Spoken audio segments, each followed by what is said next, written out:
Welcome to the stream, everybody. If this is your first time here, we riff before we get into our shit, and this is the hardest ripping around. Do we have any heterosexuals in the house tonight? It's an honor to be here and celebrate God's design for sexuality. Any heteros over there? Is it cool if we stand on the stage? I want you guys to come back tomorrow and invite 500 friends each. Security system, they work a lot, said they will protect them. Things in the world that they don't understand. Can't find the strength, but that's still there. They built an insecurity system. The better theories that they pull from their rectum. They find in their own possible world that they fear.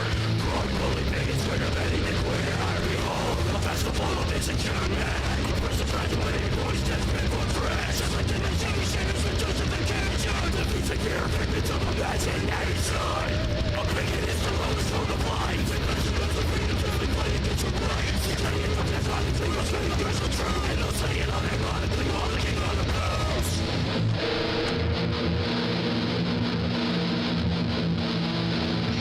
Welcome, everybody. I hope you're moshing in your living room.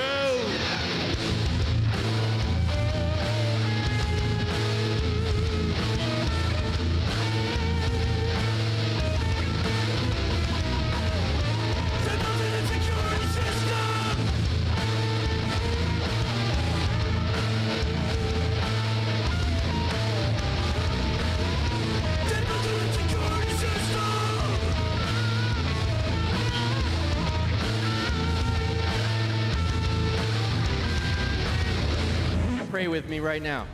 Lord, this is your design for sexuality, and we praise you and give thanks, and we ask that evil would stay away from here. It all comes from a place of delusion.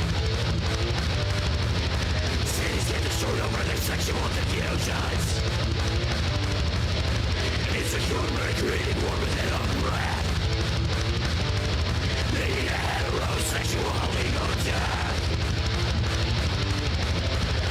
These thoughts could destroy us all. Just because it's really bad, you call this beat it small. Or if you got a group of the K.I.E.A.tion, they rather rip the planet and just wipe the fucking nation. Do we have any heterosexuals in the house tonight? My hands, ball. Something else must be spotted. Wait, I'm looking over at Boise. Thank you guys. Any heteros over there? Citizens say rubber bullets to the face. One thing is measure this with a bounty house race. American rights are at risk every day. But these bigots can't challenge if you get a parade. Hetero delusion, all they need evaluation. Everything they do is just a gender reformation. So confidence is constantly need for confirmation. There's only one thing left that can save the population. Heterosexual ego death. Heterosexual ego death. And I actually heard that there's a challenge going on with Mark here. What? So there's this guy. Hellion.Vision. What? Where is he? He's a musician. He's That's a me. cool guy. He's God's design for sexuality. That's so nice. Fuck you, Mark Fitzpatrick. Eat shit, bigot. That's a cool thing to say.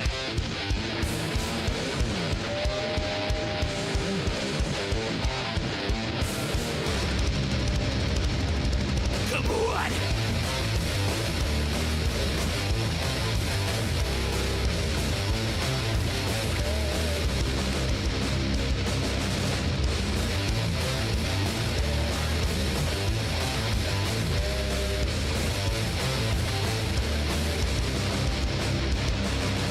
Eagles had a partner that the country should know. Most hated breaking all the white out. I hate the little skits, serving beer on ice. Terrorizing people in the name of Christ. Every fascist wants to rule the world. Fears are worth a billion cents. Mark this magic, there's no way to fix it. So buzz pop the bigots insecurity system. Hey Mark, you know you're really sad. You want that fascist felon pedophile to notice you so bad. With all that polish on your mouth, it's like you're dressed in fucking drab. Daddy's little neo-Nazi, what else can I say? You're just the product of undereducation, random misinformation, fear and total desperation to avoid any self-examination. You're from a coddled generation. You know it's people like you that are making America a mediocre nation.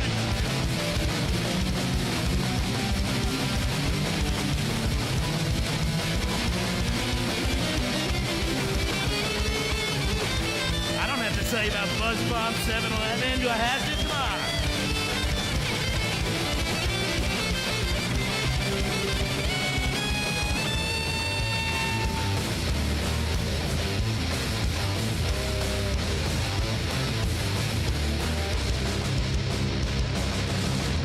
Patrick is a fucking hack. In a neighborhood rotation, he's the front of the pack. He's licking out the poop, been at it for a while. To return the executive pedophiles.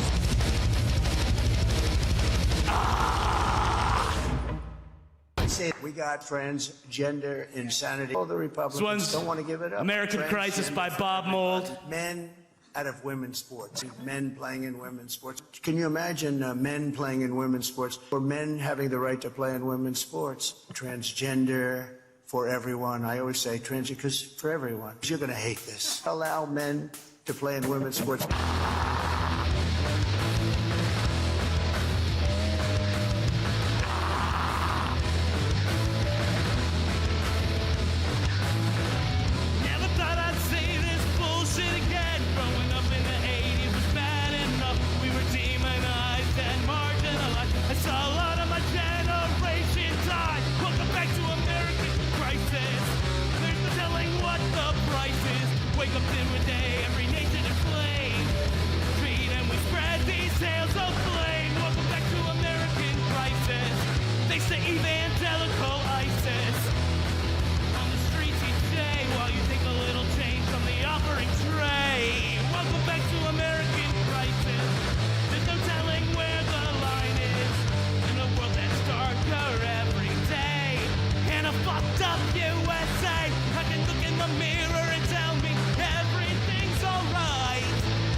One more, everybody. Thank you for coming out to the stream.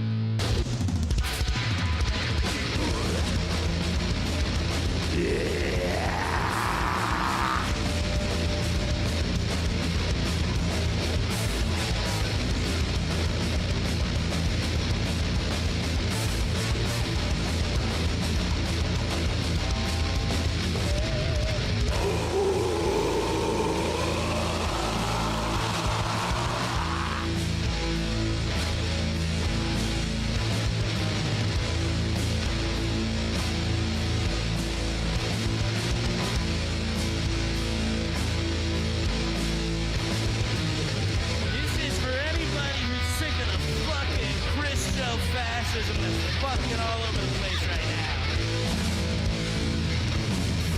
Venomous fangs pierce the skin. Child of mind games begin. When the line road within. For the capital wars of all titles of sin. For the boys for the holy age.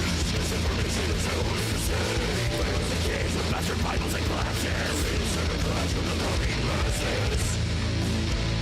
The hand of the saints is the hand of a shame.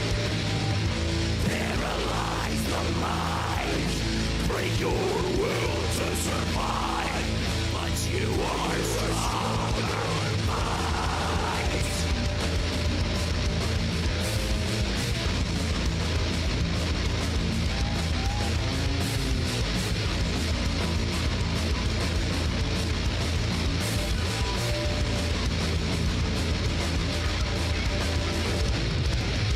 They say you better run for your track. With me alive, you get your silver dead. Says you won't stop until there's something to say. You just heard that I get something better to say.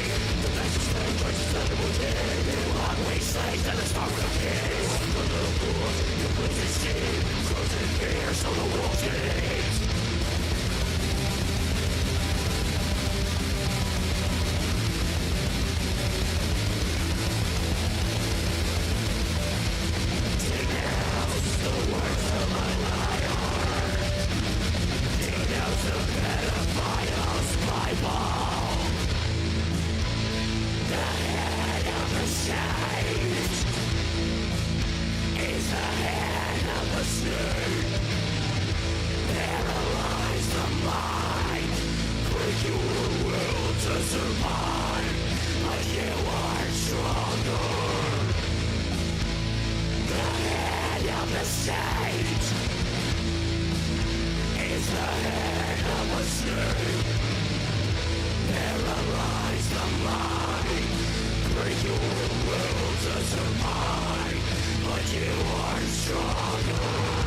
Don't go anywhere, guys. We're gonna grade a bigot's paper and probably give him a big fat F.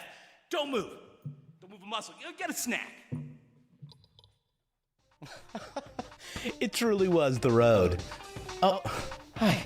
I didn't see you there. It's me. I'm sorry. It's Hellion.Vision from the channel Hellion.Vision. Just wanted to let you know real quick that your style is bad. It's not good. It's really not good at all. But it's okay. I'm here to help. That's right. Designed by yours truly. It's time you got some clothes that rip as hard as you do, don't you think? Look at this fancy number right here. Look at this little number right here. Or how about this one? Yeah, you'd like to wear that, wouldn't you? Order this one, drape it over your nips, boom, it's Knitmas. In all sincerity, I had a lot of fun designing these clothes. I want to do it a lot more, and it's a great way to support the channel. Oh, wait a minute, handsome viewer, I forgot to tell you. Channel members get discounts. Come on and find your ways of jazz. If they get caught in capitalism, this shit has gone too far. Starting with a single bar. Meanwhile, I like to make a sound. It must come on a fire go. Expect a chance to win. Give the one who will a spin. One more tools, one more time. Now your credit score is mine.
Merry Rismas.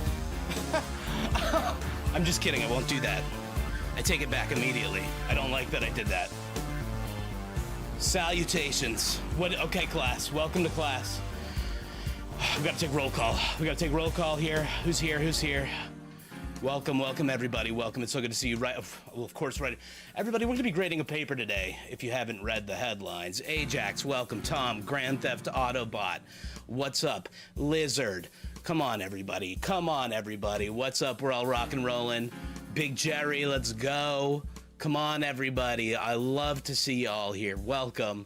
We're gonna have some fun today. Otherling, what's happening? Merry Kirkmas. That's a silly one. Who's that? I don't even know who that is. The other, oh, and everybody, I want to keep in mind, we've got some Kennedy Center stuff to go over. We've got some music topics tonight, so it's going to be a fine night. Let me just set my knobs here. All right, Merry Knobmas, everybody. Merry Knobmas. All right, let's get into the business here. Okay, we've got very important things going on. Oh, right, thank you. Yes, like the stream if you've been enjoying it. If you like the riffs, if you like to get heavy, you know, nobody's gonna be mad at you for hitting the like button. Nobody's gonna be mad at you for subscribing or any of that stuff. Okay, so go ahead and do that. All right, I did the plug. Watching the second video by Michael Burns on Christian nationalism at the end of the stream, possibly depends on how much time we have, because we've got a loaded schedule today, and you know, I don't know how long it's going to take us to grade this paper necessarily. You know, I don't know how bad it is. I actually haven't read it yet. I have not even spelunked into this story, so we'll see. But that's definitely, you know, we could definitely do that on one of the streams. So that was a pretty good video the last time.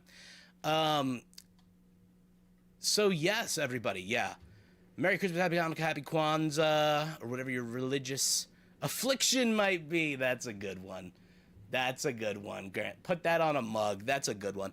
All right, gang. So we have an English teacher in the house, okay? We have a fine English teacher in our community, and we're very fortunate that they're within our community, very beloved, and very smart, very wise member. Now, on my channel, you know, I don't like to be just another, you know, another random white guy on the internet talking at me. Fantastic. Who doesn't need another one of those? So when we get the chance, we like to bring in the noted professionals to give their opinions and really give the correct input for the correct angle here, right? So since this is an academic paper, we are going to bring on an academic to review said paper, okay?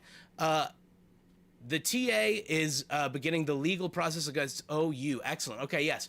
So, spoiler warning. I mean, it's you guys know the long and short of the story here. Let me hit you with that. Let me get our resident English teacher on the stream here, and look, I can't say enough great things about them, because even as I go to connect right now, they say, let me know if you're struggling to call me, because they know I have an affliction when it comes to Discord, and I am struggling to call. No, I see that. I see the thing. I'm not struggling.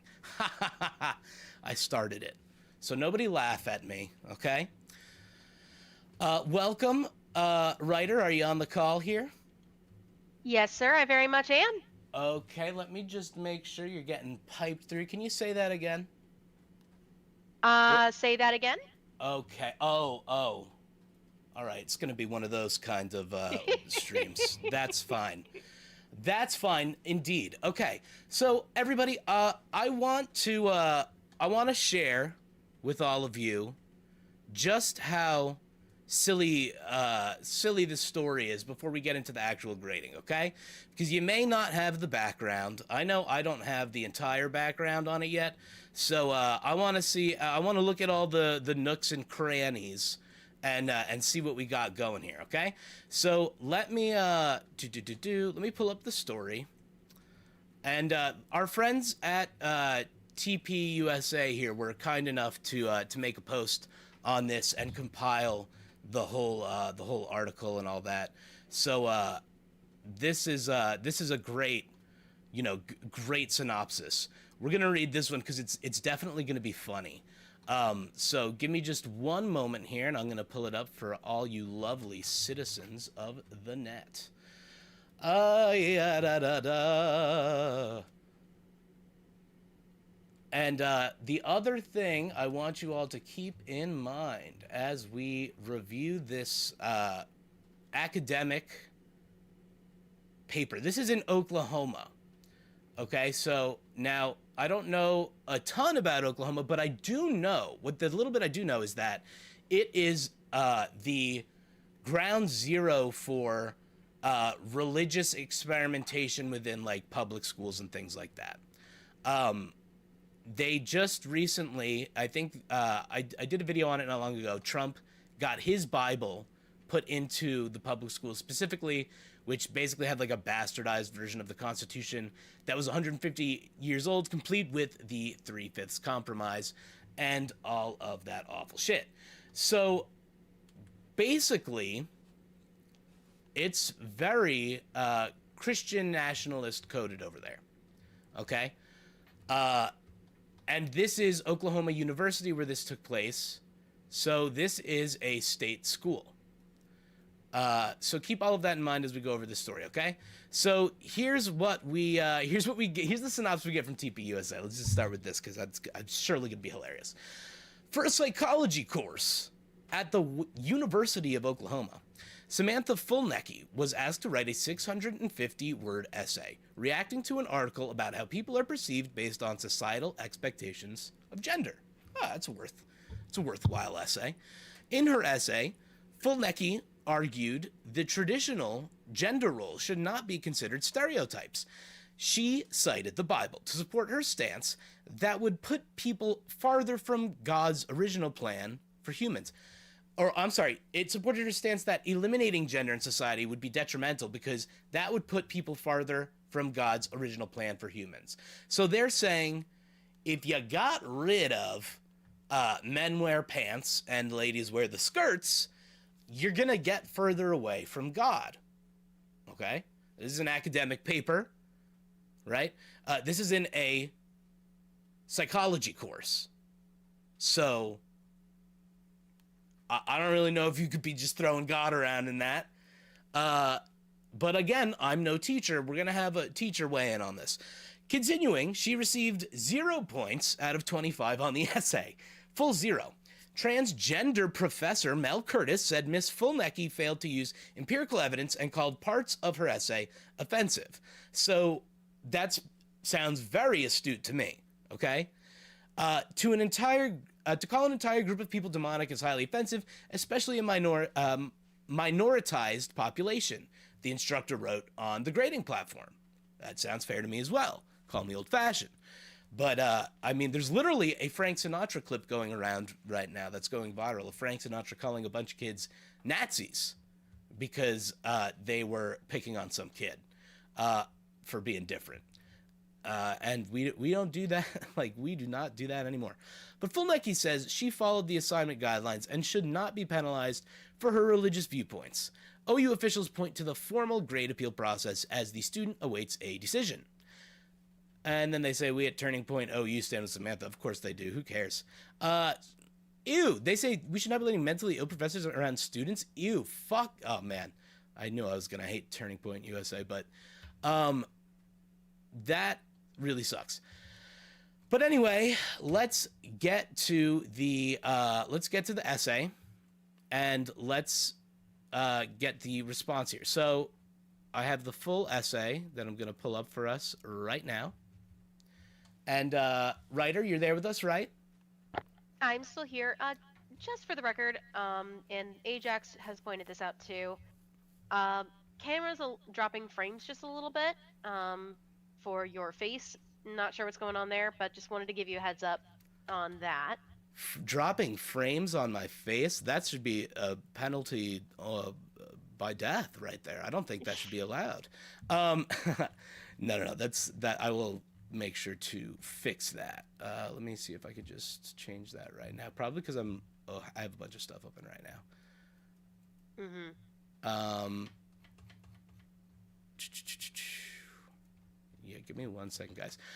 So while I'm getting that figured out there, Ryder, could we just get your overall opinion on the situation at large before we pull up the actual essay? What were your thoughts when you first heard about all of this, and especially from your standpoint as an English teacher? So, to kind of kick things off, when I first heard about this story, obviously as somebody who is an advocate for trans rights, for LGBTQ plus rights, obviously I was a little bit nervous or upset about the situation from that regard alone. Um, so I wanted to at least investigate the paper itself. There is a genuine way, there is an argument to be made about bringing up religious ideas of gender roles and gender stereotypes that could be correctly used in a response paper like this. But when I actually read the paper, that's not what I got at all. That's absolutely not what I saw, and I'm just gonna blanket statement this out the get go. It's awful. It's terrible. If my high schoolers gave this to me, I would at least be expecting that from them, not from a junior college student, which is what she was. She's supposed to be a junior in college. She should Oh, know how to write better than this. it wasn't AI generated or anything, was it? Oh no, no. From my experience, this is not AI generated, and quite frankly, I think she would have done better if this was AI generated. Oh dear. Well, damn, that really sucked. Oh, I see. Oh, hold on, guys. Let me fix that video right there. I see the problem. Sorry. So, yeah, it's on YouTube's end. YouTube is being fresh. YouTube is saying it's not receiving enough video to maintain the stream, but that is not the truth. It's a lie. It's all lies. Okay. Let me pull Well, up worst case Samantha's essay. scenario, I was going to say, worst case scenario, I've got her essay up on the side as well, and we can just follow along together if screen share is not working. All right. Well, can you guys see, I just pulled up the essay. Can you see it on your end, Ryder? Yes, I can see it on my end. Okay, excellent. So then everyone on stream should be able to see it. Yeah, I'm about to fix that video.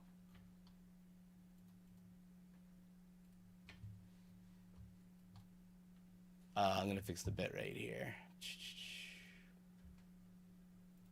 So, All sorry. right, so you know what? While I do that, can you read the article out loud? Can you start us off there? Well, before we even begin that, I gotta preface, as an English teacher, my students will use MLA formatting. So I had to go back and brush up on my APA formatting, which this is supposed to be a psychology paper. So APA formatting is what you use. Okay, and what is APA for? That's like American, like prose something or other, right? Or am I just making that up? Is my memory totally wrong? APA, just to confirm,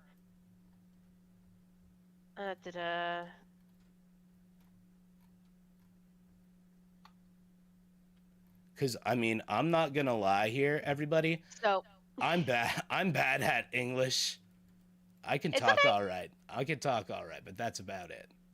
So APA format generally or roughly translates out to American Psychological Association style writing. Okay. So this is the style of writing that would be used for a psychology paper, which this is supposed to be.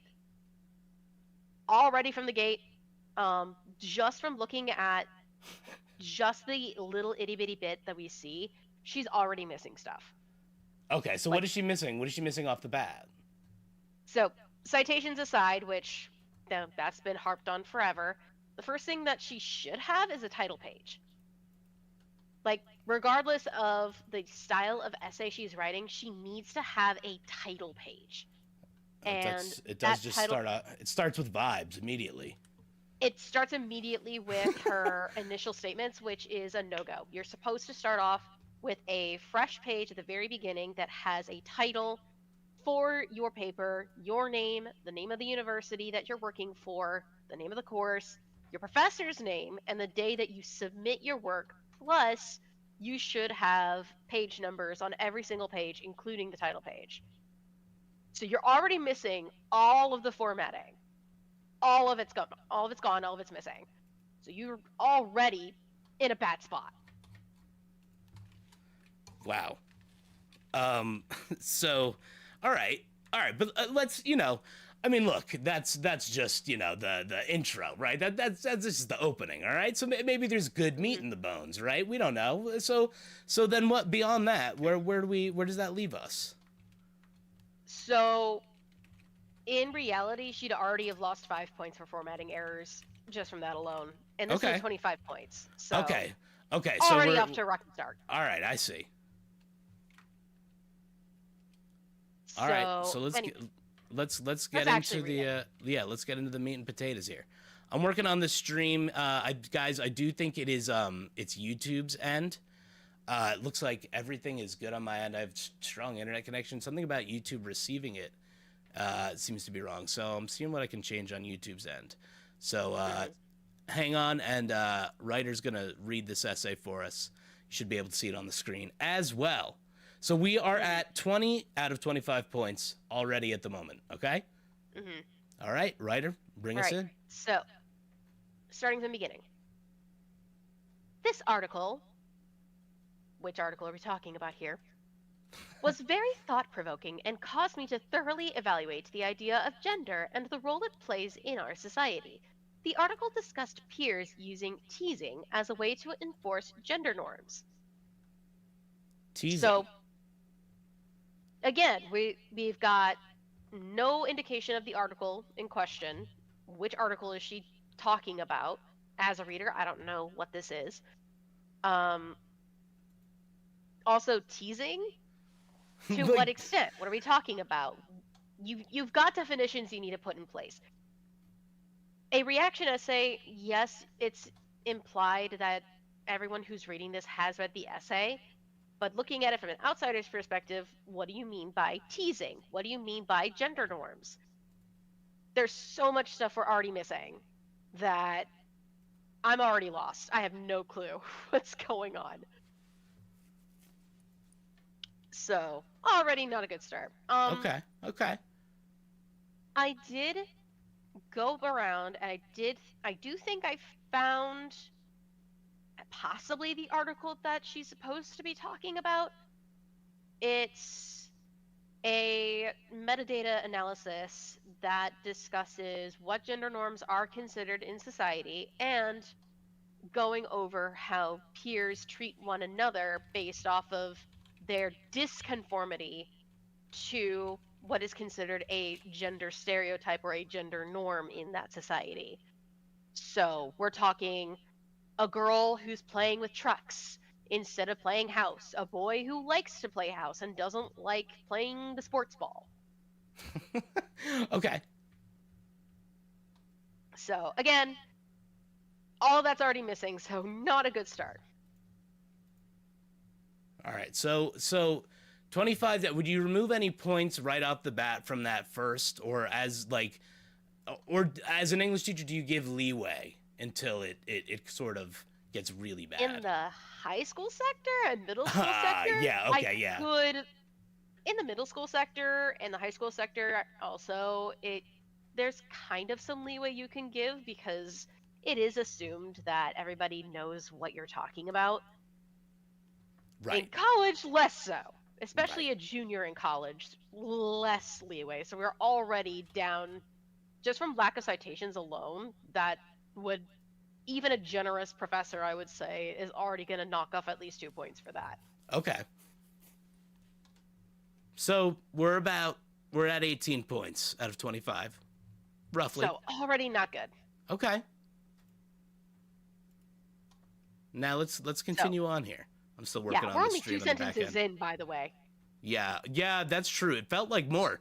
You gave far more analysis in those 2 sentences than they gave on a whole. It felt like a lot more. Okay, but let's continue. Things might change. All right, so let's keep going. We're starting off after enforced gender roles. Love that.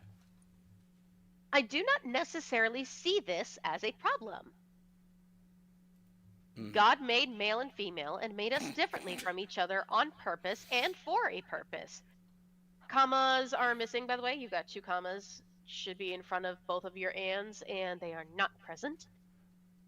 What exactly what are those differences specifically though? Again, I mean, maybe this is probably something that you very easily picked up on, but they're not doing a lot of specifics there.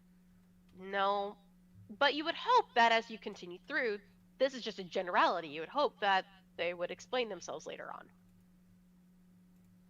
Yeah. So, You would hope. continuing. Okay. God is very intentional with what he makes, and I believe trying to change that would only do more harm. Gender roles and tendencies should not be considered stereotypes. Women naturally want to do womanly things because God created us with those womanly desires in our hearts. The same goes for men. God created men in the image of his courage and strength, and he created women in the image of his beauty. He intentionally created women differently than men, and we should live our lives with that in mind. Okay. Okay. What do you mean, womanly things? What is a womanly thing? You're saying that these are not stereotypes, these are gender facts. So, do you have any scientific proof to back up that the idea that a woman should be willing and accepting of playing house as a child, is that a requirement? Is that a thing that every single female at birth child is interested in? Across the board. I mean, I feel like you ask these people and they would say yes. But it's hilarious too, because I feel like, especially now I'm a father, I see just how like genderless my child's approach to things are. Like there's definitely not something, there's something programmed within them that makes them like gravitate towards certain things, but it's not gender roles. Like, I even, someone in my family the other day was like, because I have a kid and they like girly stuff. They're like, oh wow, they really just naturally gravitate to that stuff with like, and I'm like, even if it's like, the stereotype, it's like, yeah, I mean, they just like it, it has nothing to do with anything other than them liking it at this point. And I think societal gets added after the fact. I was going to say also that, again, no definitions. What does it mean to be a woman doing womanly things? They keep yelling at us for what is a woman? What is a woman? Yeah. What does it mean to enjoy womanly things? I hate cooking. I'm terrified of cooking. Does that mean I'm not a woman? I don't know. I couldn't rightly. Does any man who likes cooking, is that a non-manly or non-masculine thing? Because oh boy, let me tell you. Oh, I love cooking a breakfast, man. Oh, but yes. I don't care about the general. But okay, all right, let's continue on now. Just checking in with everybody too, because I just want to check in. I think the stream is back to good health again. It was whatever it was on YouTube's end. I didn't even do anything. I couldn't even end up fixing anything. But if it's laggy again, let me know. But I think we're all good now. So, all right, Ryder, let's keep picking off. And it just did it again, and it's just doing it again. All right, Ryder, go ahead and let's keep reading while I still play around with this. I was gonna say we're done with the first page that TPUSA gave for this particular essay. Right. That's also the end of the paragraph, which, yes, some APA formatting notes. Some APA articles are okay with you not tabbing over for a new paragraph, but not every teacher is appreciative of that. So that's gonna be fun. I love this world of teacher things. I feel like it's so smart. It's such smart stuff. But I mean that we're already obvious off to take a of the bad year. start. All right, alrighty, let's keep going. So boop boop boop. We're on page 2 now, right? Yes, and this is thankfully the beginning of a new paragraph, so that makes it easy. Alrighty. It is frustrating to me when I read articles like this and discussion posts from my classmates of so many people trying to conform to the same mundane opinion, so they do not step on people's toes. Wrong, incorrect use of a fanboys, by the way, so this is not a compound sentence. You actually would not want a comma there. But then it becomes a run-on sentence, so good luck fixing that one. Wow. Anyway, I mean, the formatting, like, literally, I can't even get past the content to get to the formatting. that's part of what I do with my initial edits is to get the grammar stuff out of the way, because grammar can actually make a difference. Oh yeah, But I feel like if you have something good to say, it does, like, it's not gonna be like as significant if you maybe fuck up all the formatting. If you're like, oh, I see you're making a point here, but like, dang, this is nothing. This is nothing. This is a whole nothing. This is no good. This is no good anything. I can't, even I can tell that it's not good. Even and looking you don't at even have it. to get to the commas, and I'm just over here like, this is just a cherry on top. I can't even imagine how, like, I used to know somebody who was like an Oxford comma stickler. I can't even imagine how somebody who cares about commas would feel. Well, like, about this whole situation. It's a nightmare. Ugh. All right. Now, Yeah, where are we at? Check in. Check in. She talks about how when I read articles like this, so is there another article that she's read that's similar that also discusses this? I'd love to know. She also says, talking about discussion posts from my classmates. Okay, which classmates? What posts are we talking about? I would love to know what she's talking about. And spoiler alert, this is basically the last time we're going to hear her talk about the supposed article that she's supposed to have read. This is the last time that she's mentioning it. Okay. So, God. Okay. All right. anyways, again, only one sentence in and got another one. Oh my God. I think that it. I'm sorry. I keep forgetting we're going like a sentence or two sentences at a time. I forget we're going. It's just, it feels like, to be fair, they have packed a dense amount of stupidity into not a lot of sentences. So it is impressive in a way. Mm-hmm.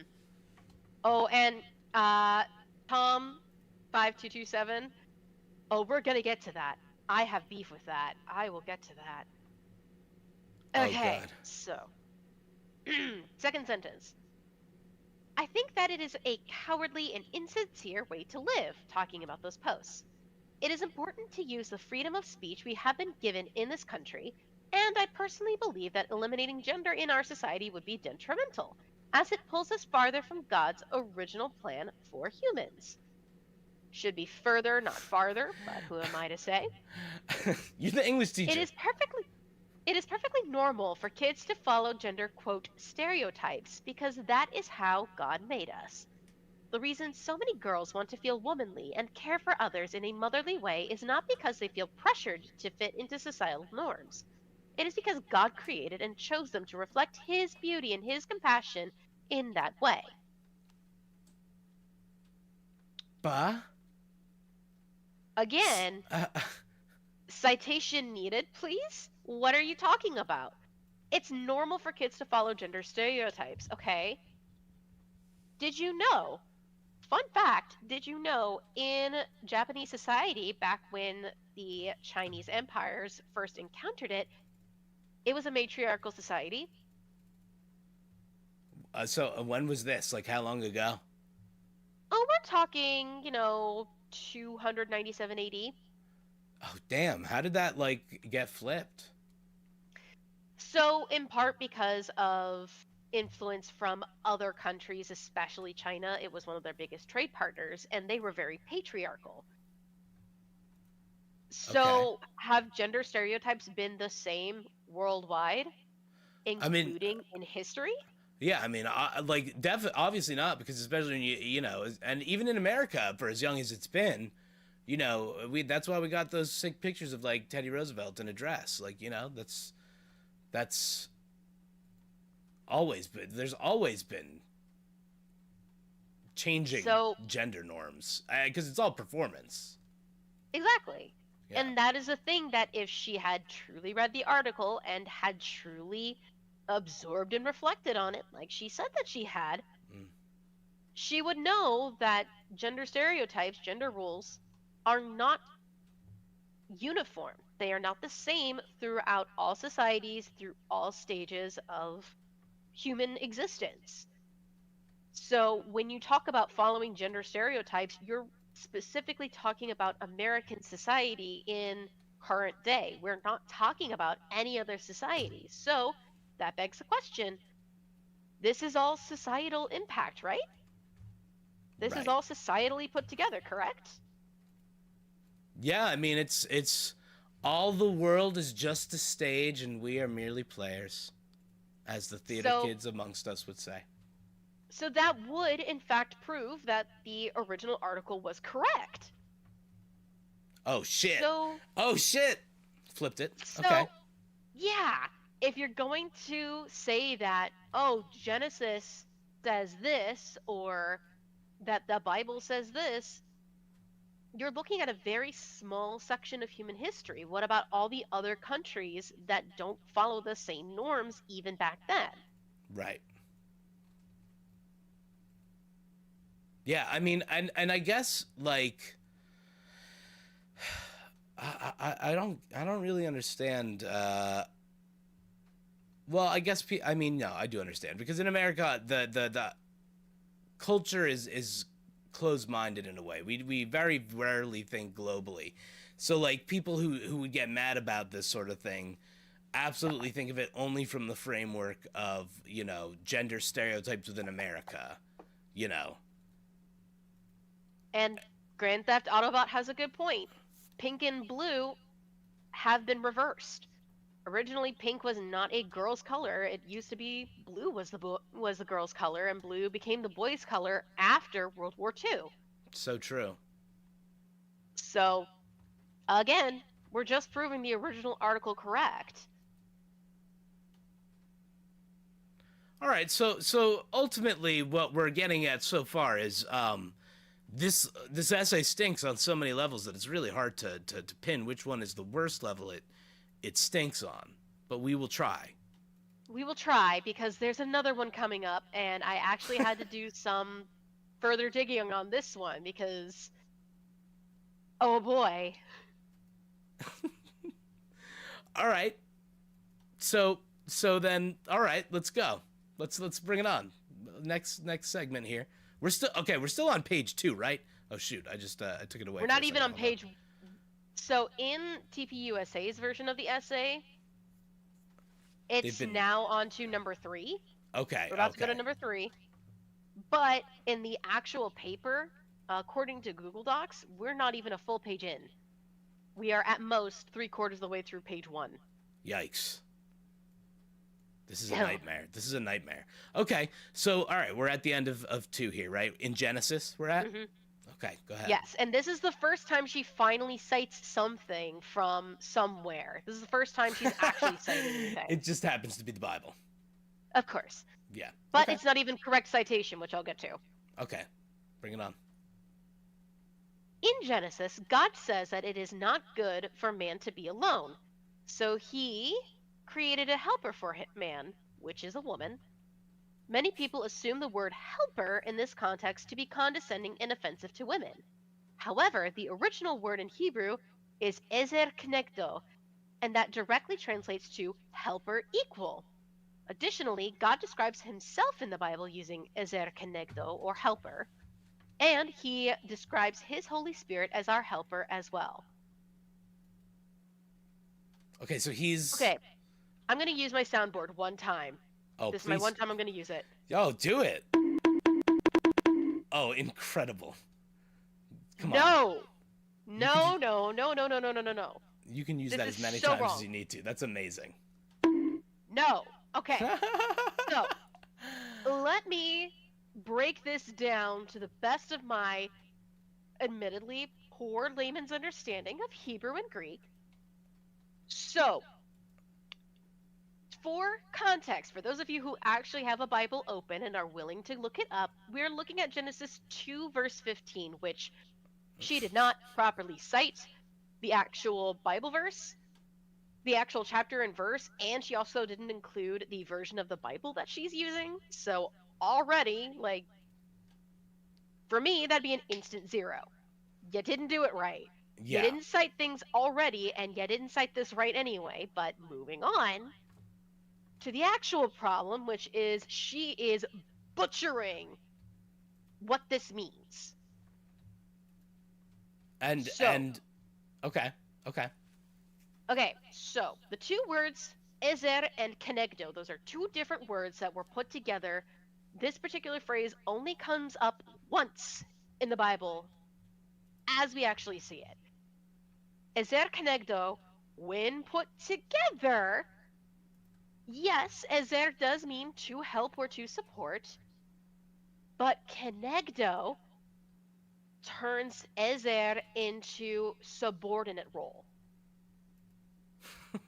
So, yes, in fact, ezer kenegdo, when put together in this context, specifically says that Eve is a helper to Adam, but she is not equal to Adam. She is still lesser than. So she's got this all wrong. And for extra context, I did further digging to try to figure out where she got this from. This version of the reading of Ezer Kenegdo has only been around for at most the last 20 years. okay, so wait, 20 years? Uh-huh. Oh, that's only in the last 20 years. That's not enough time. No. I wonder why that would be a thing. Looking around, it turns out this version of the reading of this phrase has only come about in part because women in the church have said, hey, we're supposed to be equal to our husbands here. What's the dealio? Why are you putting the husbands above us and making them heads of the family when some of them are absolutely moronic and should not be holding the head of the house?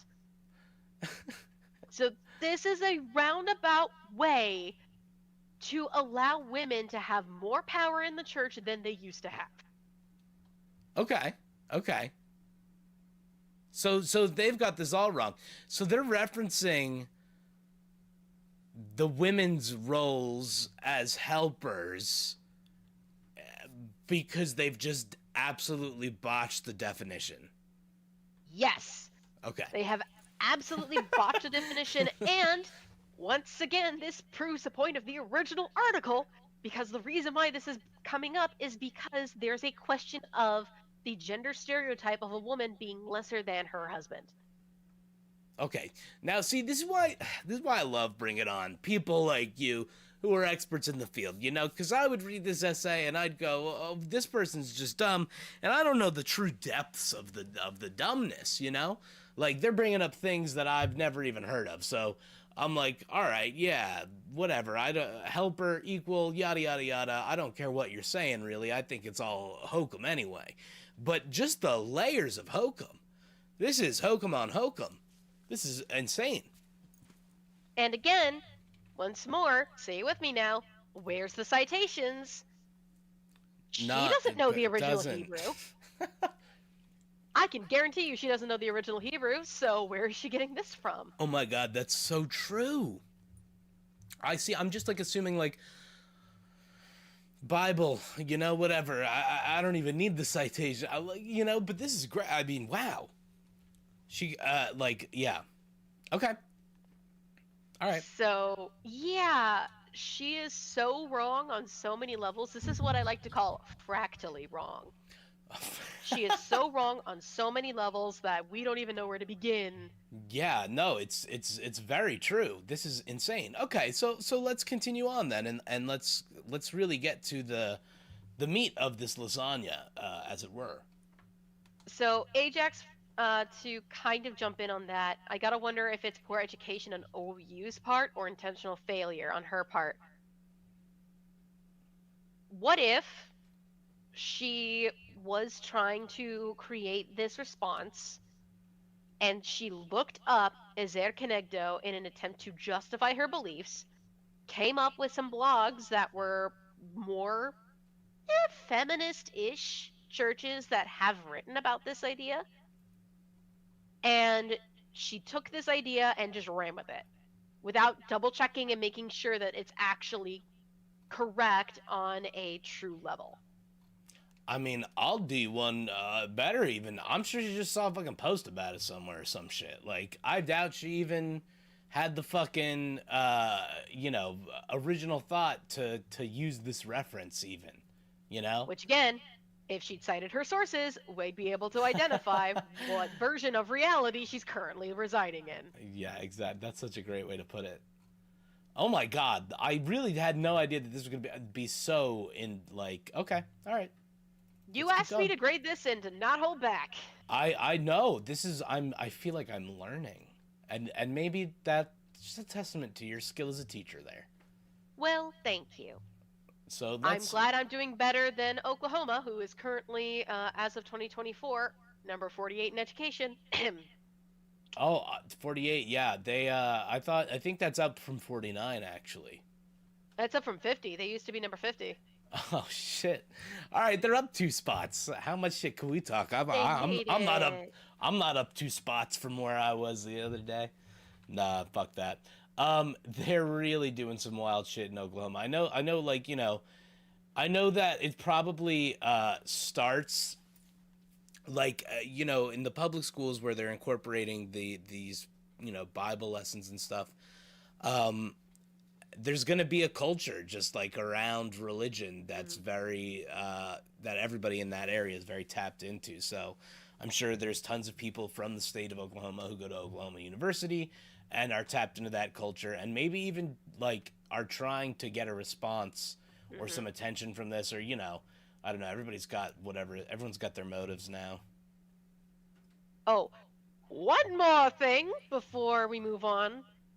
I know that, okay, so she does say Ezer Kenegdo is used to describe the Holy Spirit as the helper. That is incorrect. Only Ezer is used for the Holy Spirit. Ezer Kenegdo as a phrase is only shown up once in the Bible to relate to Eve. Ezer shows up roughly 20 other spots in the Bible. So again, she's fractally wrong. She only has half the phrase correctly identified. She is missing the other half. Fractally wrong is, yeah, Ajax, I agree. Fractally wrong is amazing. I was literally just about to say that. Fractally wrong is so good. What a smart way to say somebody is wrong. And it's so wrong. Oh my gosh. Okay. Anyways, that's enough of us going over this teeny tiny portion of the paper. There's more to go through. So yeah, okay, yeah. So let's keep kicking it up. Are we still on? We're still on 3. Okay. We haven't left that yet. I'm trying. I'm trying to hold on. We are at His Holy Spirit as our helper as well. That's roughly where we are picking up from. Lovely. This shows the importance God places on the role of the helper, women's roles. We've already talked about that's not true. God does not view women as less significant than men. Not true. He created us with such intentionally, that should be intentionality, and care, and he made women in his image of being a helper, and in the image of his beauty. Oh my gosh, where's your commas, woman? If leaning into that role means I am following gender stereotypes, then where's your comma? Then I'm happy to be following a stereotype that aligns with the gifts and abilities God gave me as a woman. Wow. But Wow. what does that mean? Also, what does that have anything to do with the article that you supposedly have read? This is supposed to be about children not fitting into societal norms and getting bullied for it. How does this have anything to do with that? I literally I wish I just had a think red this pan person- animation for this. Usually, like, even as a joke, I could find some thread to be like, that's. I can't even. Holy shit, this is impressive. Also, yes, you're missing so many commas, woman. Where are they? I know this. I You now think those commas went into a coma at some point? Jesus. I've become upset with the commas now. At this point, you know, they're Now that upsetting you've me. recognized, now that you see it, you're like, I can't unsee it now. Well, yeah, it's so egregious. It's so egregious. But okay, continue on. Let's. We got 2 more paragraphs to go. Yeah, Okay. yeah. If you have not had a drink yet, by the way, guys, please take a shot of water for my sake. Hydrate. Yeah, that's. look what dehydration does to your brain. That's really what we're gonna. This is all a clever way to get you all properly hydrated. Okay. You don't drink enough water. We know you're not drinking enough water. English teachers across the globe know it. And they've got to find a way to get you drinking more, or your brain's going to just short circuit like full Or neckies become here. desiccated, and then there's nothing but a desert left where your brain is supposed to be. Desiccated is a cool word. Thank you. Alrighty. Moving on. All right. If you're in the Google Doc version of this, BT dubs, this is we're finally on page 2 officially, so thank goodness. We're getting there. I do not think men and women are pressured to be more masculine or feminine. I'm sorry. The article straight up said that this is the case. If you're gonna say that it's not true, you better have a source to back up it.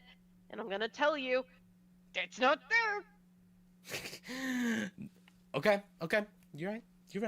The teacher rage is real on this one. And I think teacher rage is something that we've underestimated, and teachers rise up. We support you, and we'll buy the items on your list to help Thank you you. rise up. Okay, continue on. Wow. Anyways, I strongly disagree with the idea from the article that encouraging acceptance of diverse gender expressions could improve students' confidence. Where does your source come from? Back it up.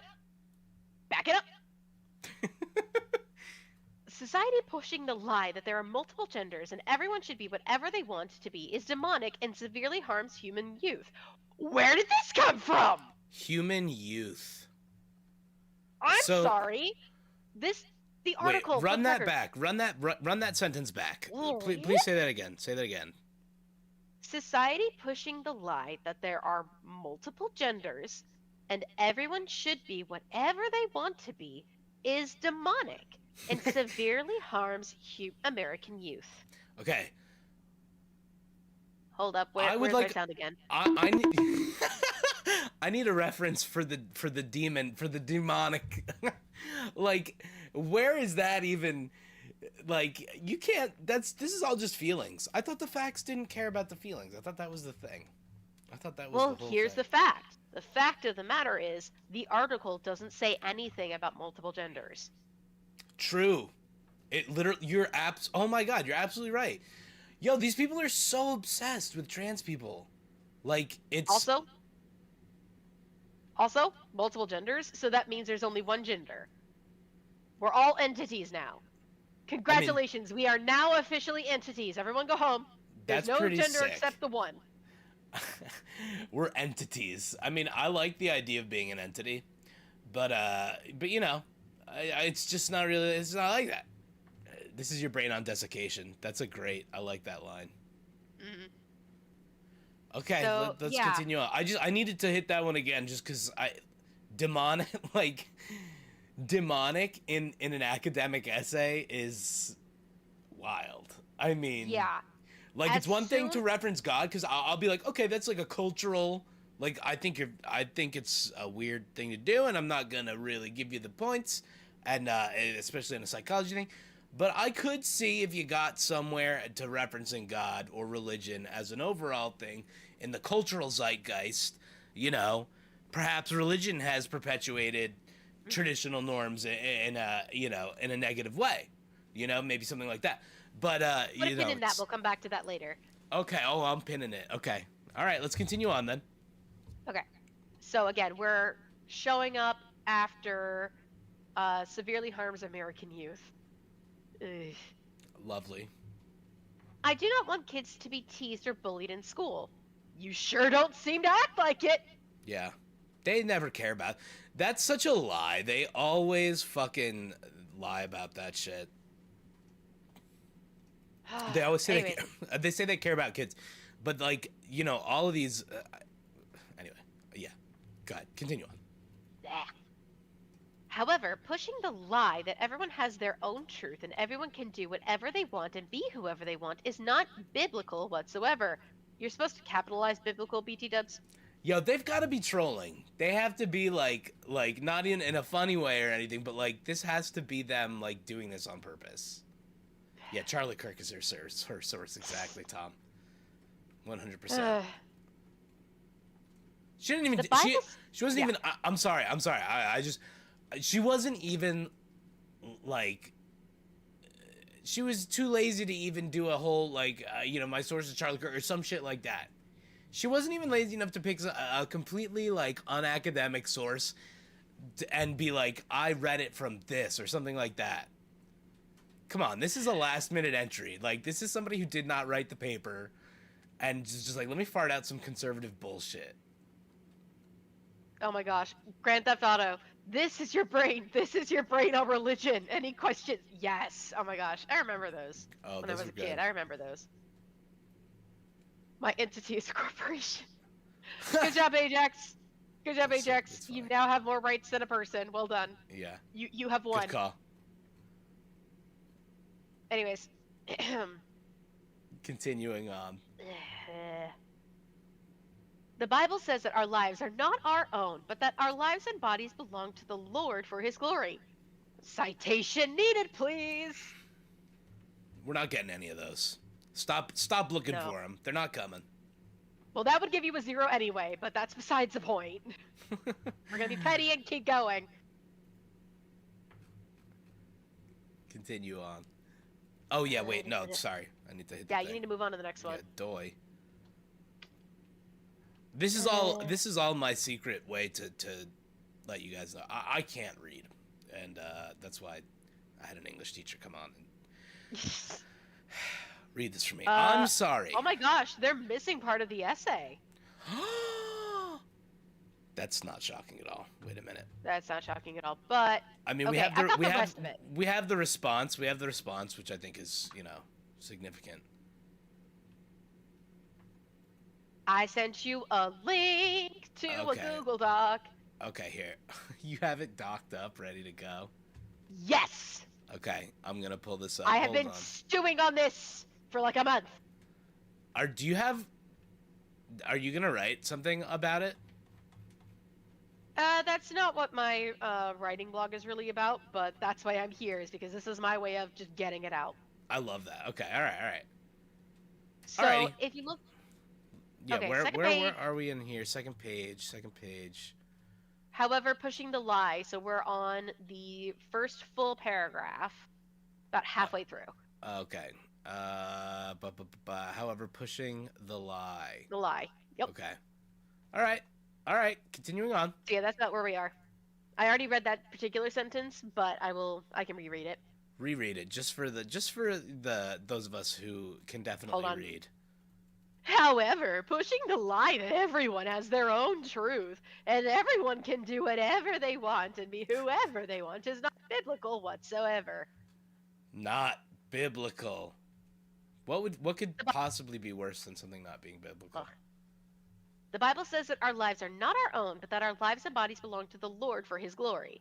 I live my life based on this truth and firmly believe that there would be less gender issues and insecurities in children if they were raised knowing that they do not belong to themselves, but they belong to the Lord. What? Okay. So, again, citation. Second off, again, the article specifically stated that in our current society, there's a lot of bullying that's done because a lot of kids don't necessarily fall cleanly into gender stereotypes.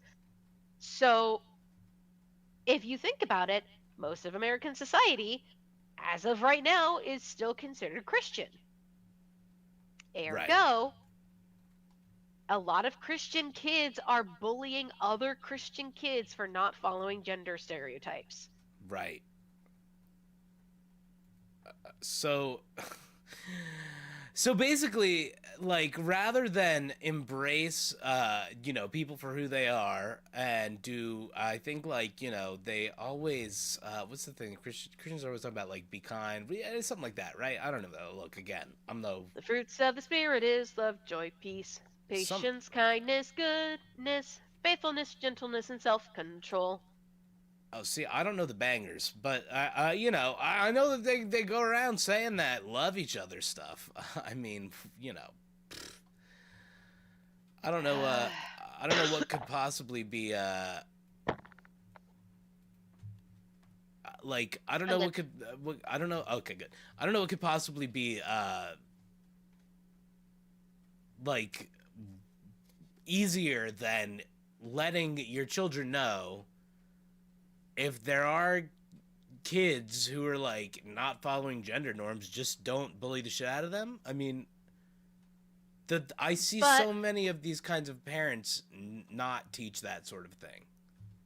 Or worse, there are some parents out there that they hear that little Timmy has been playing with Barbie dolls. How dare we? We're going to use corporal punishment to beat the masculinity back into them. Yeah. I hate that. I hate it too. But this particular paper seems to be saying it's okay to bully, harass, tease others if they're not falling in line, because they should be falling in line. I mean, and God, I just it's so resonant to, like, the things we've been dealing with. Like, so many of the people we know have been getting harassed just for existing. Mm-hmm. I mean, and it's like, it's a bully administration. Like, you hate to. It's such a, like, a childish thing.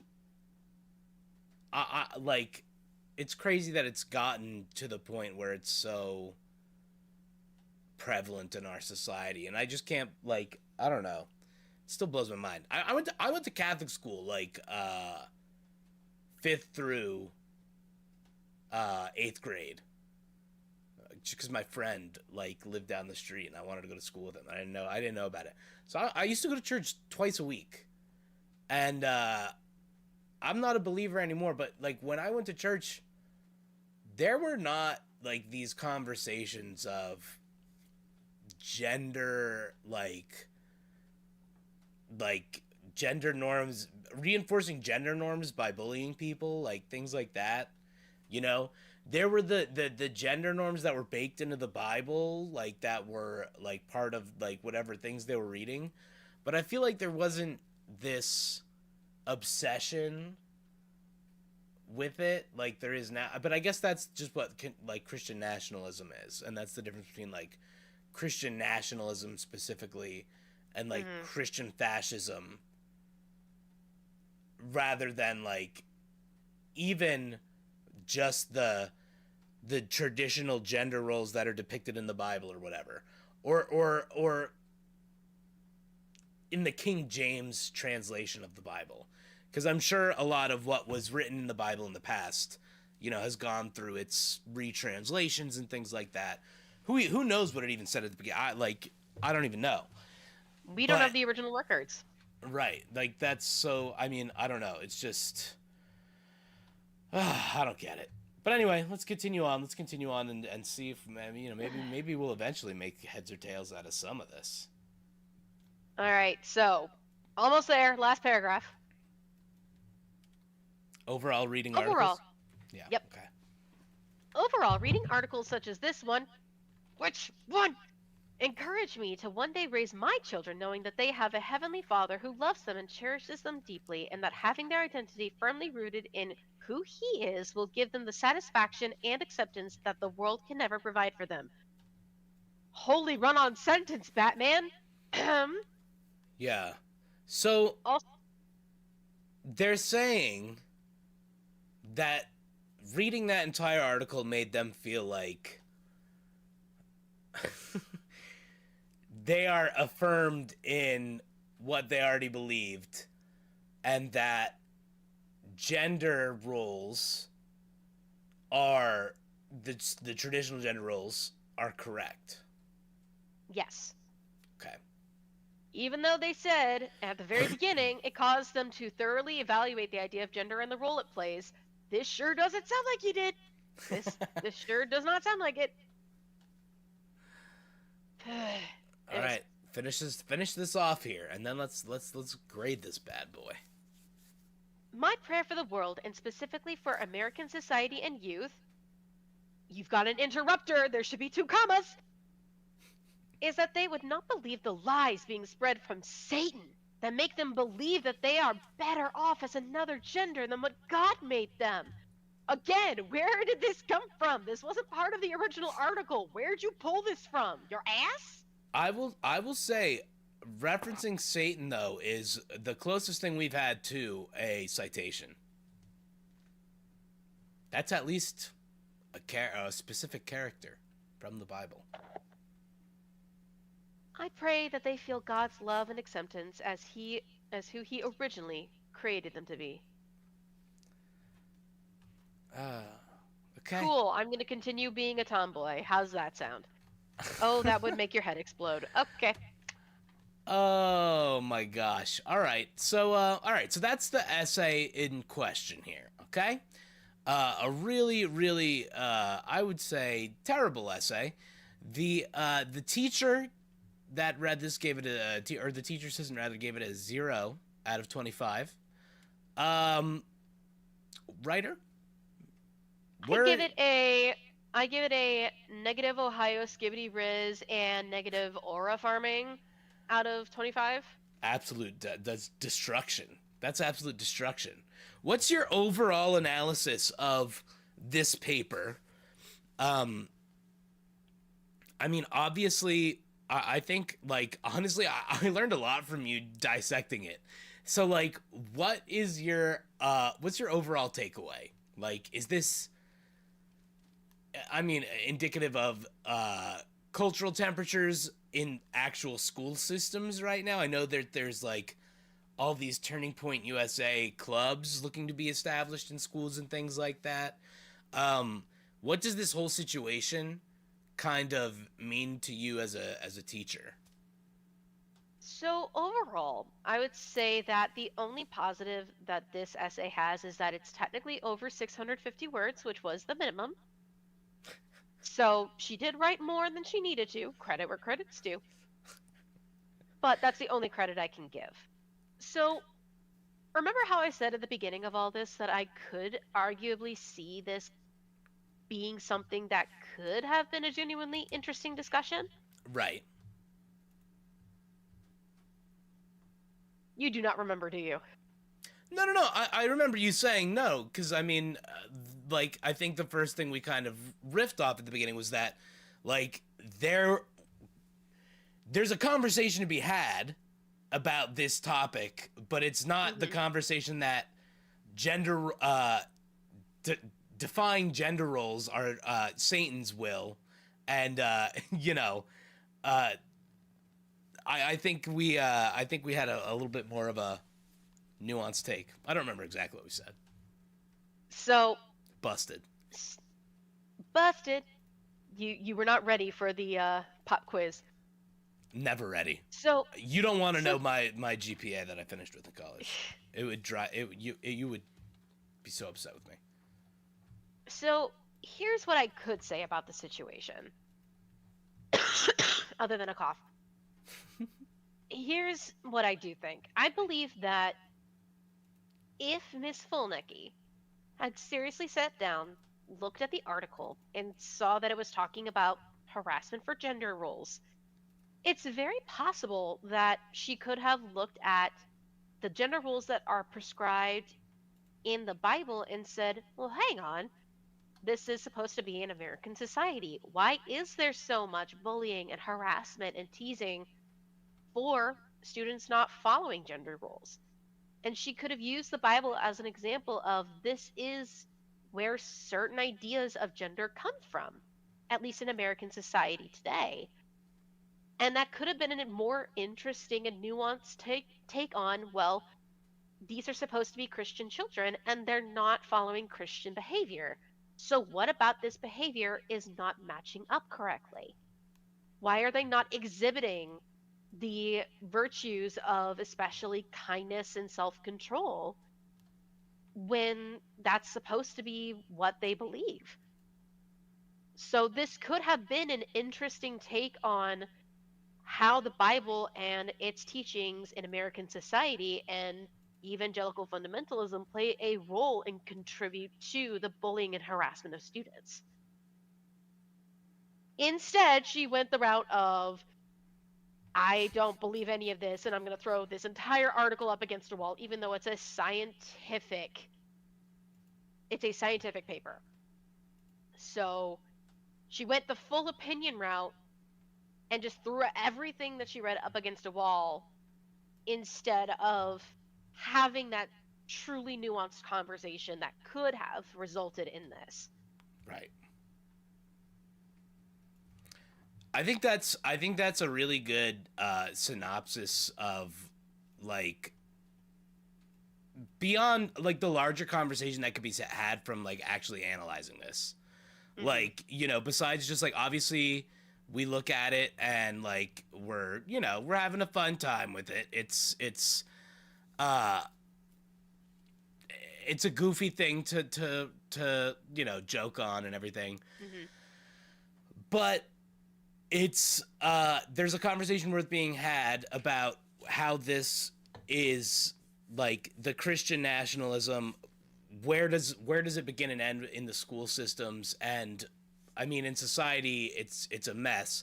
And why is there such a big disconnect between the Christianity that we're supposed to, or that like we all have common experience with, like, which is like, compassion and empathy, versus like what these Christian nationalists push, which is, bigotry and prejudice. And it's taking these things from the Bible just to sort of push whatever their agenda is. And like on top of all that, like I want to know your opinion in a completely hypothetical. Mm-hmm. We don't know. We're just alleging here. Do you think she just kind of pulled this out of her ass? Like, do you think this was just like she woke up that morning and was like, yo, I did not do this paper. I need to fart out some conservative shit right now. That's the only thing I have in my brain. It could be that. The tinfoil hat in me, though, also wants to argue that Mom might have had something to do with this. Oh, okay. Why is that?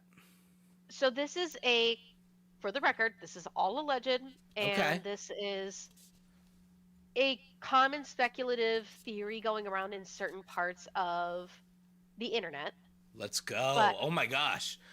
What's being said on Teacher Talk? Let's go. So Miss Fulnecki has unfortunately been a victim of her mother.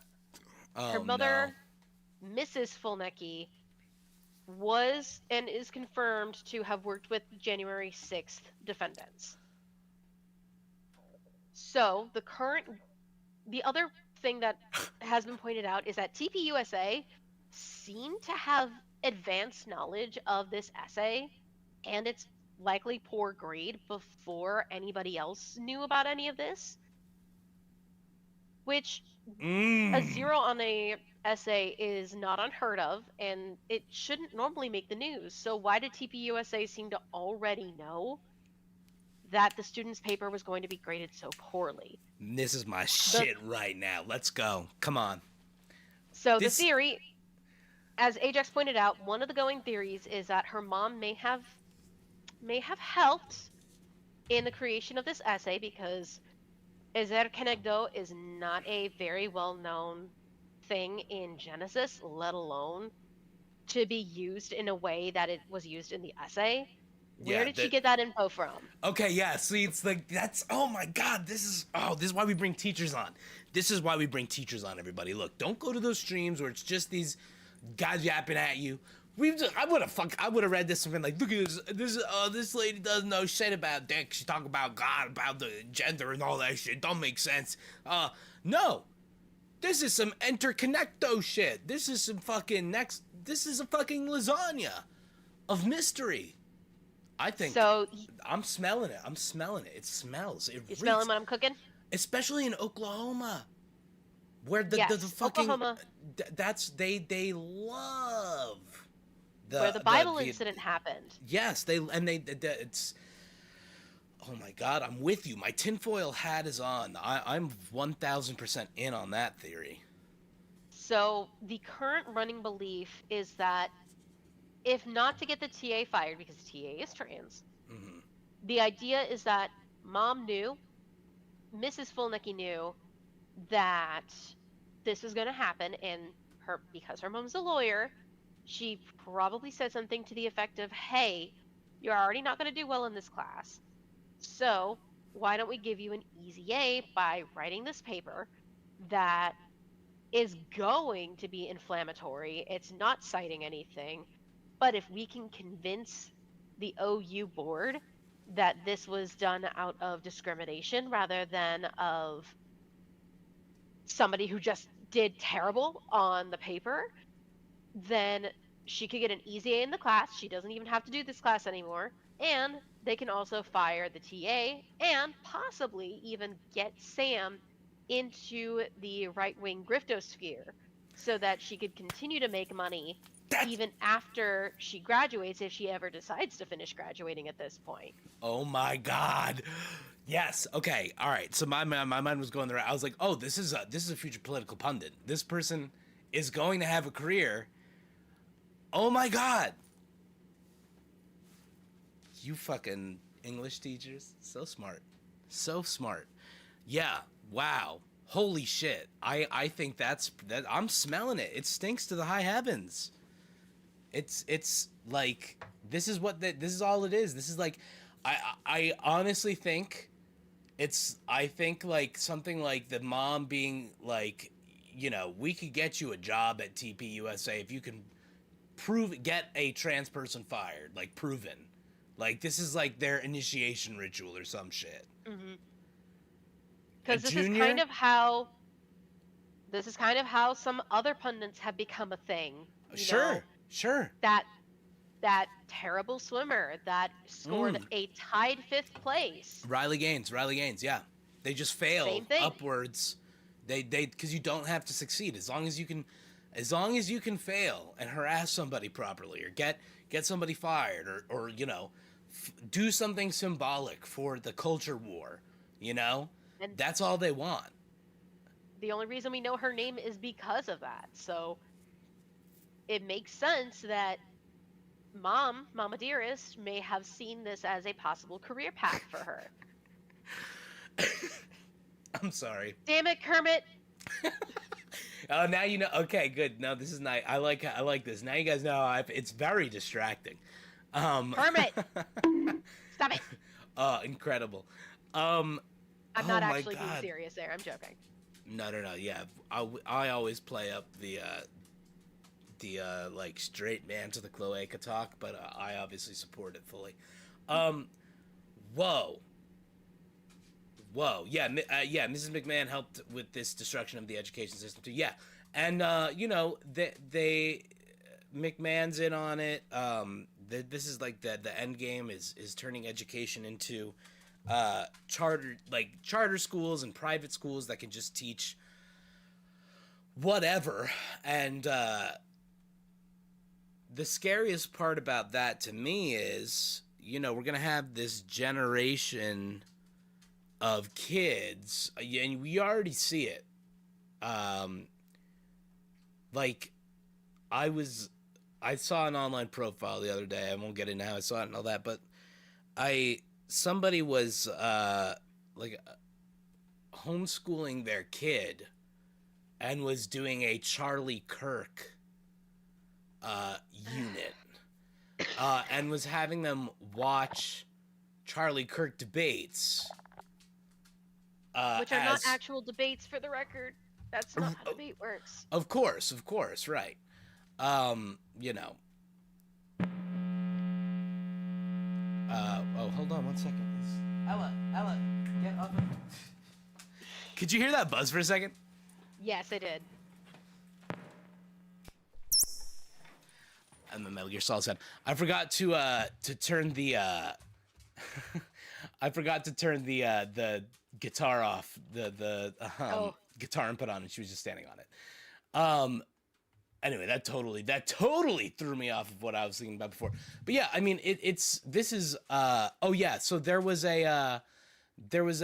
somebody had a Charlie Kirk unit. Yeah, they were teaching their kid all about the debates, and like you said, they're not real debates, you know. But people are pretty much indoctrinating their kids with this stuff, and that's goddamn horrific. This is some of the. I will say, I know you're gonna read this in a moment, but I will at least note the TA was very professional about this. Yeah. Okay. Yeah. So we have to see their response. Yeah. Mm-hmm. All right. Yeah. Let me pull up the response real quick. I do want to see what they said, and you know, God, I hope that it's not the kind of thing that their career is totally messed up for. I'm going to be completely honest with you. The big thing with this particular paper, if this was me grading this, especially at a college level, the lack of citations, I would have immediately given it a 0 just for a lack of citations. Right. And I would say effectively that you didn't cite your sources. There is no citations page. Get wrecked, nerd.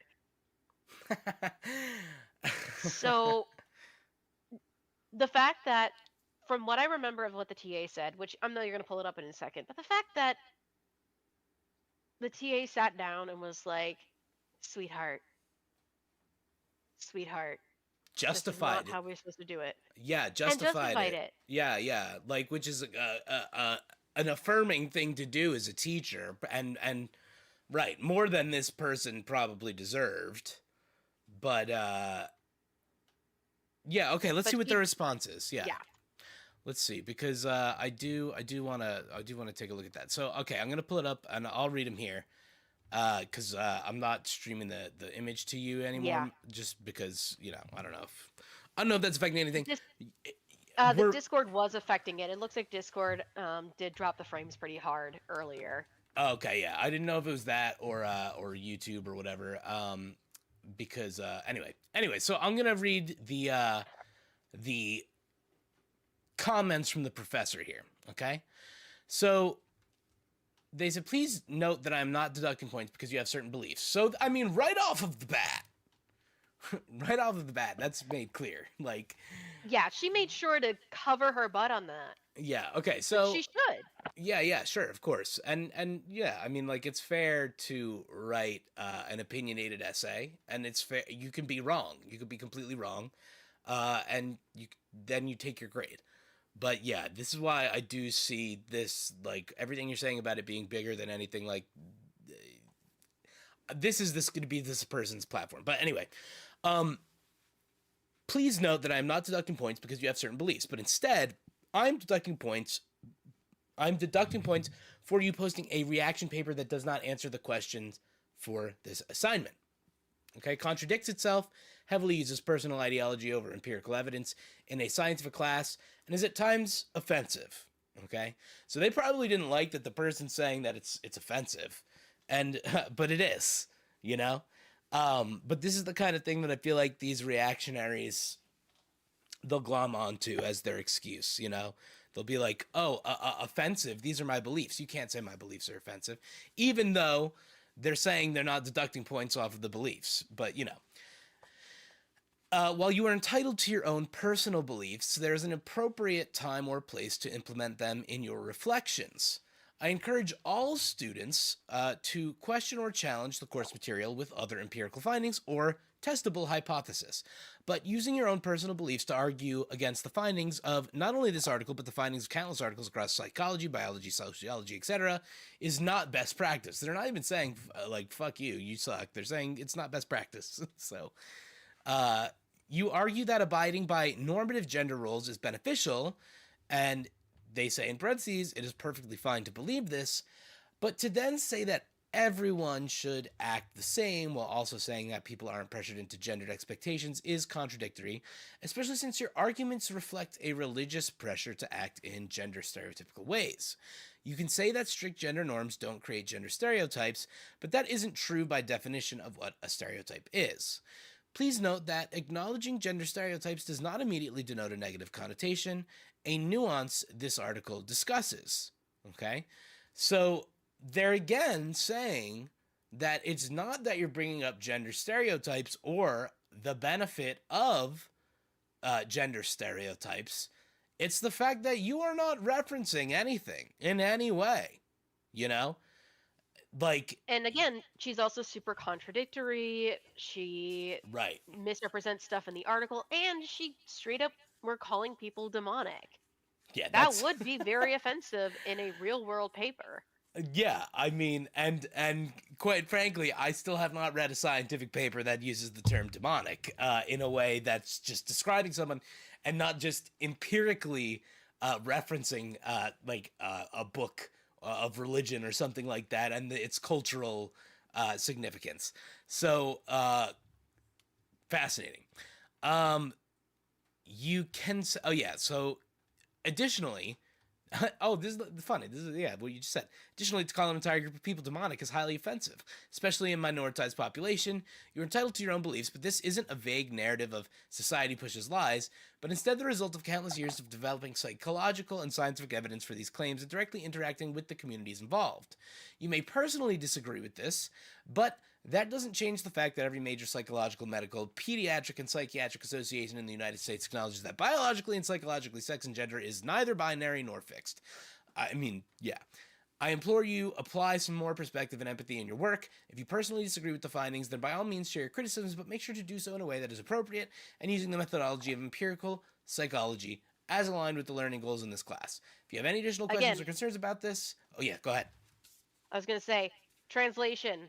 Cite your sources. If you're gonna disagree, you better be able to back it up. Literally, that's all it is. And I mean, this is something that I see on my channel all the time, honestly, when I have conversations with people in comments, like, you know, because I know a lot of people, especially in leftist spheres, like, there's this, no tolerance for any discussion with anybody who's got a different belief or whatever. But if you like come on my channel and you leave a comment that's like, you're just asking the question, like you disagree with me and you're genuinely asking the question, I will have the conversation, right? And lots of times, when I will get into back and forth with people and I will present like evidence, like for example, like Asmund Gold had this big thing. He was talking about some, the Muslim city of Sharia law in Texas, right? And a lot of these people were like quoting that, like, well, Asmund Gold has a good reason to feel this way about Muslims because of the Sharia law city in Texas. And like, all I had to do was Google it to see that this was a town that was being built by like the funds from a mosque, but like the town's open to anybody. It's just like any town that would be opening in Texas that's like based around a Catholic church or whatever. And there's nothing about Sharia. There's nothing about Sharia law. Muslim, like, the mosque is like Sharia law. What the fuck are you talking about? Like, they're like, we got people that just don't want to drive to the nearest mosque so far. And that's what we're doing. But because a bunch of governors, or Governor Greg Abbott and then a bunch of other politicians in the state, were launching all these campaigns against it. They didn't want it to be made. They got the Department of Justice to do a federal investigation into the town because they were saying it's being founded on Sharia law, all this stuff. They were just doing Islamophobia. And when the actual Department of Justice looked into it, they did a federal investigation. They're like, no, there's no wrongdoing here. There's literally nothing wrong. They're abiding by every housing practice that every town has to abide by and all that. There's no discrimination. Anybody can move in. Like, it might end up being a Muslim heavy population because there's not going to be as many white people in Texas that want to, like, live close to a mosque because they're racist fucks or whatever. But, like, there's nothing actually going on wrong there. But all they had to hear was, one guy barfing it up. And there's just no desire for anybody to even prove to themselves empirically what's going on in the world. It just feels like so many times people are convinced by their own beliefs, and rather than look for any empirical evidence to figure out the truth, they just look for the affirmation. And when we have these like charter schools coming in, and like, I'd love to know your opinion on stuff like that. That's just going to become way more dangerous. Misinformation being fed directly to kids when they're doing things like having a Charlie Kirk class, because you could do that at a charter school or a private school, right?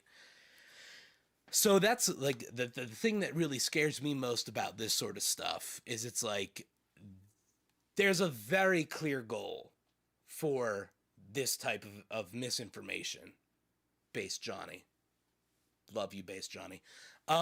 So I want to know kind of like what's your thought on the higher level of the direction of education when it comes to like charter schools and things like that, and is there any like actionable sort of movement or anything we can do to help counteract that, whether that's supporting the teachers in our towns and communities that have wish lists and need things that they're not getting funding for, or anything like that? What's your big picture takeaway, and where can we sort of move to help teachers who don't want to see this sort of thing happening, where you can get fired for literally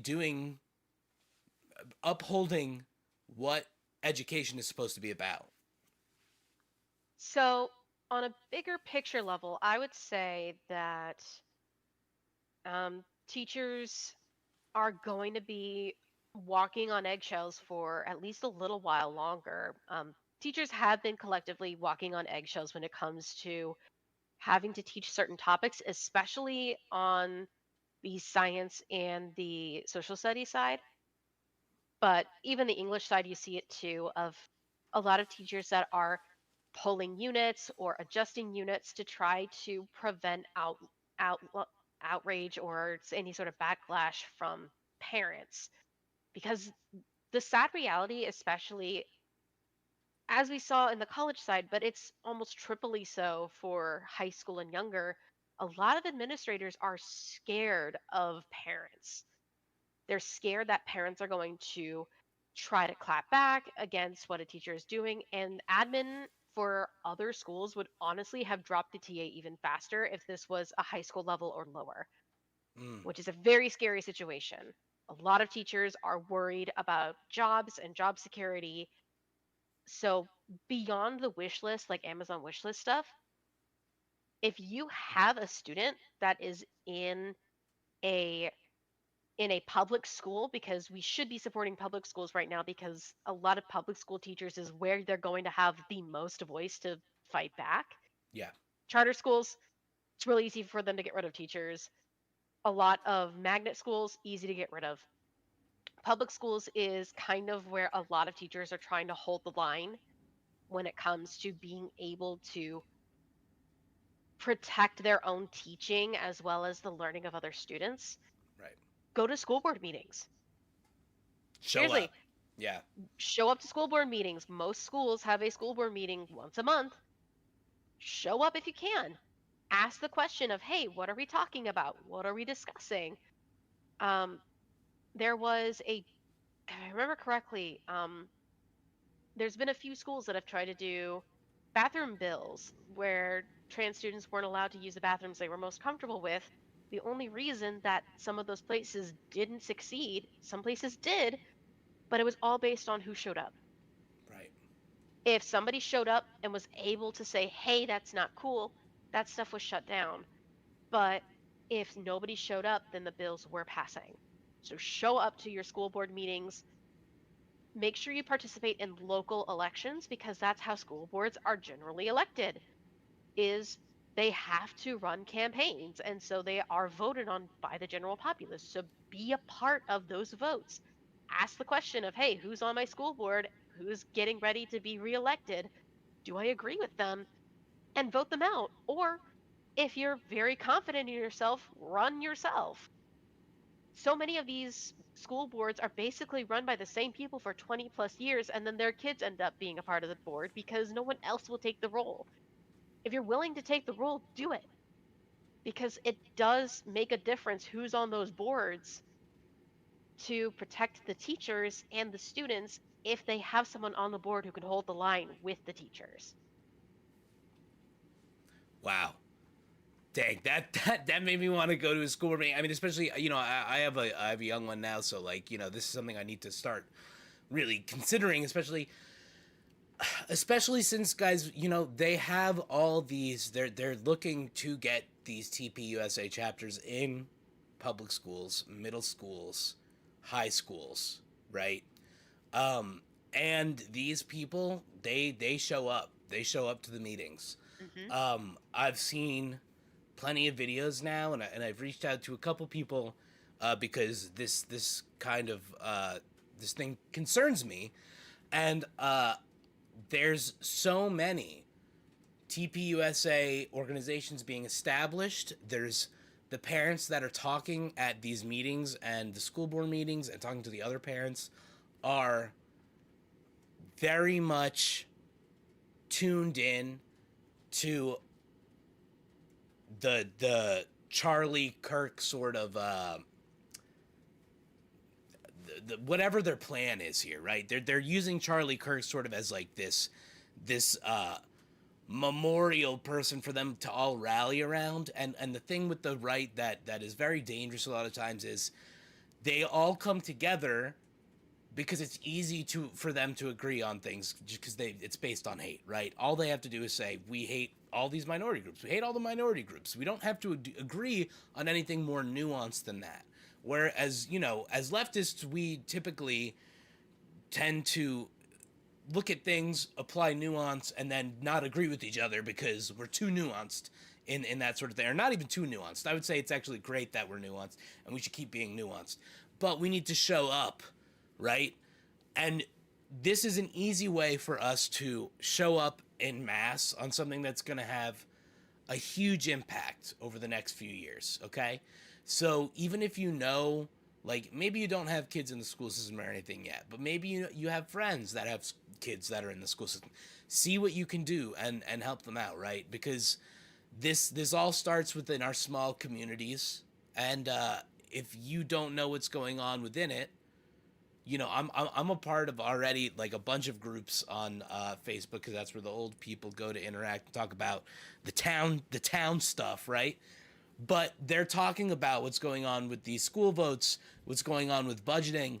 We have all these, we have overdevelopment in our town and these big luxury apartments moving in with things called pilot programs where they make a one-time payment in lieu of paying taxes. So we get all these kids coming into the system with no taxes being paid from these landlords who own these apartments. We've got a big problem across the board just holding the public schools together. And having a wedge like this TPUSA stuff, not only is it bad on the sociological level, it's bad for us culturally because it pushes this hate, but it's also they are going to push charter schools and things like that. They start TPUSA in the public schools to start getting kids out of the public schools. That's the goal of these things, right? So if our public schools are getting taken over and then we're not participating in trying to fix them, then we've got no shot of having anywhere to send our kids. If the public schools are run by conservative thought, if all the charter schools and private schools then are mainly run by conservative thought because that's where all the funding is, right? We're not going to have anything left. So we do need to fight for the public schools. We need to do everything we can. And again, even if it's not something that you have somebody directly involved in, think of who in your life is involved in the public school, a niece, a nephew, a cousin, whatever, right? This is going to affect them. And even if you don't have kids, it will affect your kids down the line. If you don't have kids, it'll be worse in 8 years or whatever, right? If we don't do something about it now. And just to kind of end off on a man whose words I do still hold very dearly, indifference to me is the epitome of all evil. Yeah. Elie Wiesel is the guy who said that. Ah, classic. It's a classic, but Elie Wiesel, indifference, apathy, not showing up means that a lot of teachers are getting left to drown when they shouldn't be, because teacher unions, not very powerful. They don't have a lot of teeth. Yeah. So the people really have to be the ones to say, we care about our teachers, we want to support them, and we will back them up. 100%. And guys, try to work humanity into this. And the way what I mean by that too is like, you know, I think we think of these fights as strictly, you know, we got to get together. It's going to be a push. It's going to be hard. Like, the human side of everything is we do this all so we have a life that we can all enjoy with each other, that's peaceful and full of love. So, right, like, get together with people in your community that care about this stuff. You know, you know, we always talk about actionable, you know, action items, things like that, you know, moving. Find a way to do it in a way that is, like, fun for you, as silly as that might sound. Like, right, get together with some friends who care about this kind of thing, and like go out and get food or whatever, have a night where you all hang out together, or maybe even a night where you treat the public teachers or whatever, and you could start forming those bonds.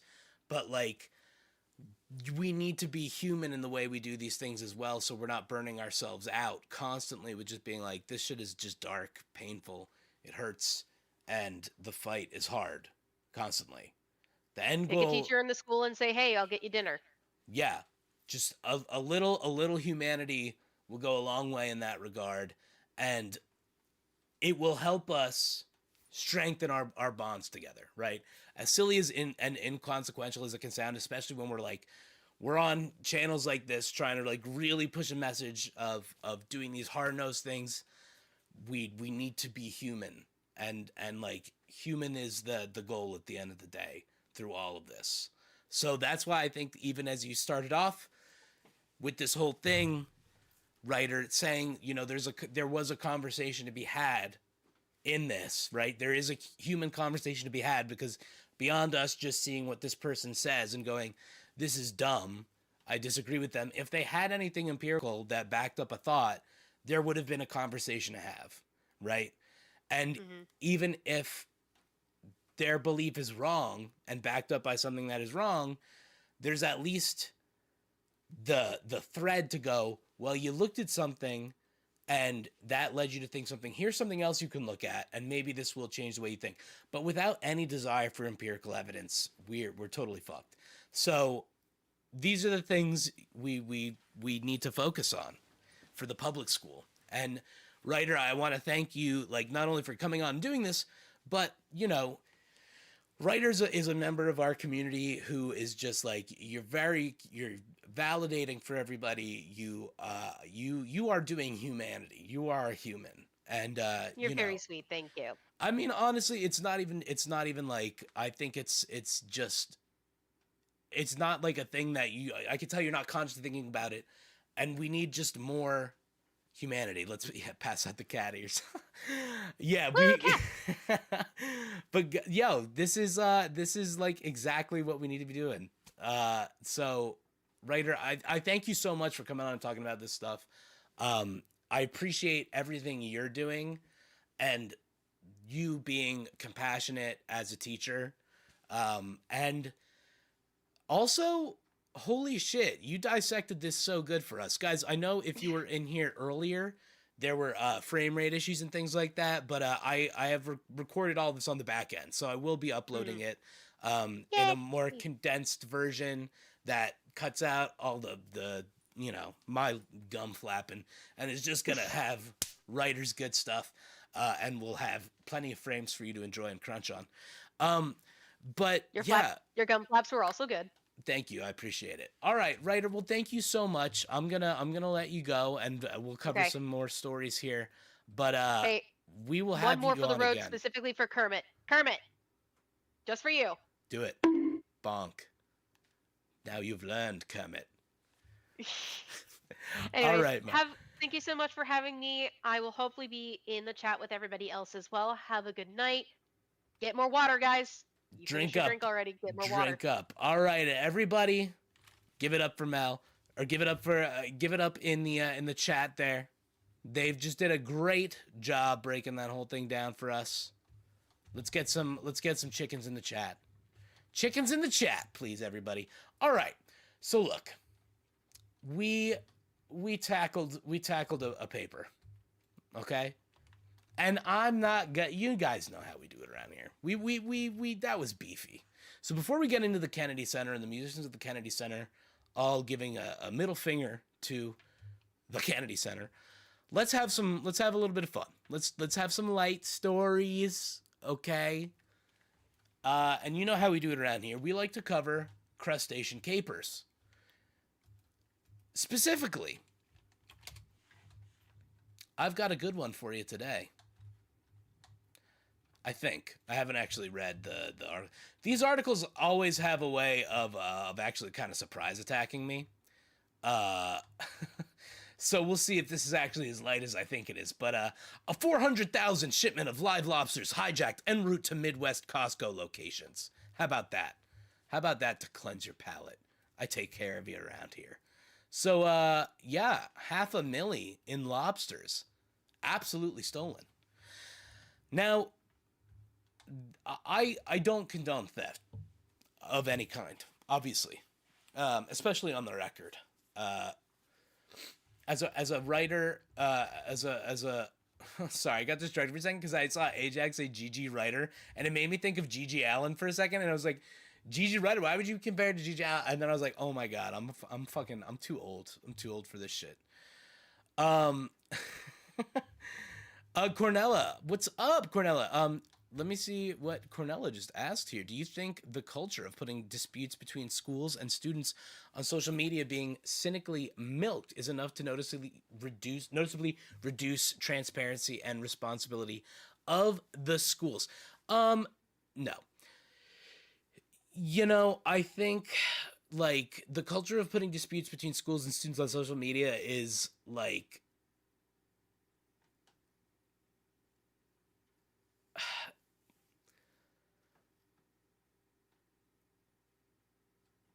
I don't think it's enough to completely reduce the transparency and the responsibility of schools. Right. And I would like to know what Writer. Yeah. Writer. Okay, cool. Writer says, I do think it'll cause problems for sure. There's already admin that tried to use FERPA to prevent people from knowing their lack of discipline. Oh, wow. So, yeah, geez Louise. My thought would be that that's, you know, that wouldn't be able to stop it like completely, but you know, now that I'm thinking about it, like the Trump administration is so punitive that I would not be surprised if they get involved in some of these like situations. And that would really kick shit off. That would really be bad. Holy fuck. Anyway, let's talk about lobsters. Come on. $400,000 of live lobsters were hijacked en route to a Midwest Costco location. Now, live lobsters, I don't know how you transport live lobsters. I'm thinking of a truck full of aquariums. But let's get into this. $400,000 shipment of lobsters headed for Costco locations in Illinois and Minnesota was hijacked before arriving at its delivery points. Dylan Rexing, CEO of Indiana-based logistics business Rexing Companies, said the shipment was picked up in Taunton, Massachusetts. Taunton, like Star Wars? But never reached its destination. WFLD reported. Rexing told the outlet that the heist appeared to be part of an organized ring of cargo thieves targeting high-value products. Holy shit. Like, did they think they were targeting TVs or something? And then they open it up and they're like, that's lobsters.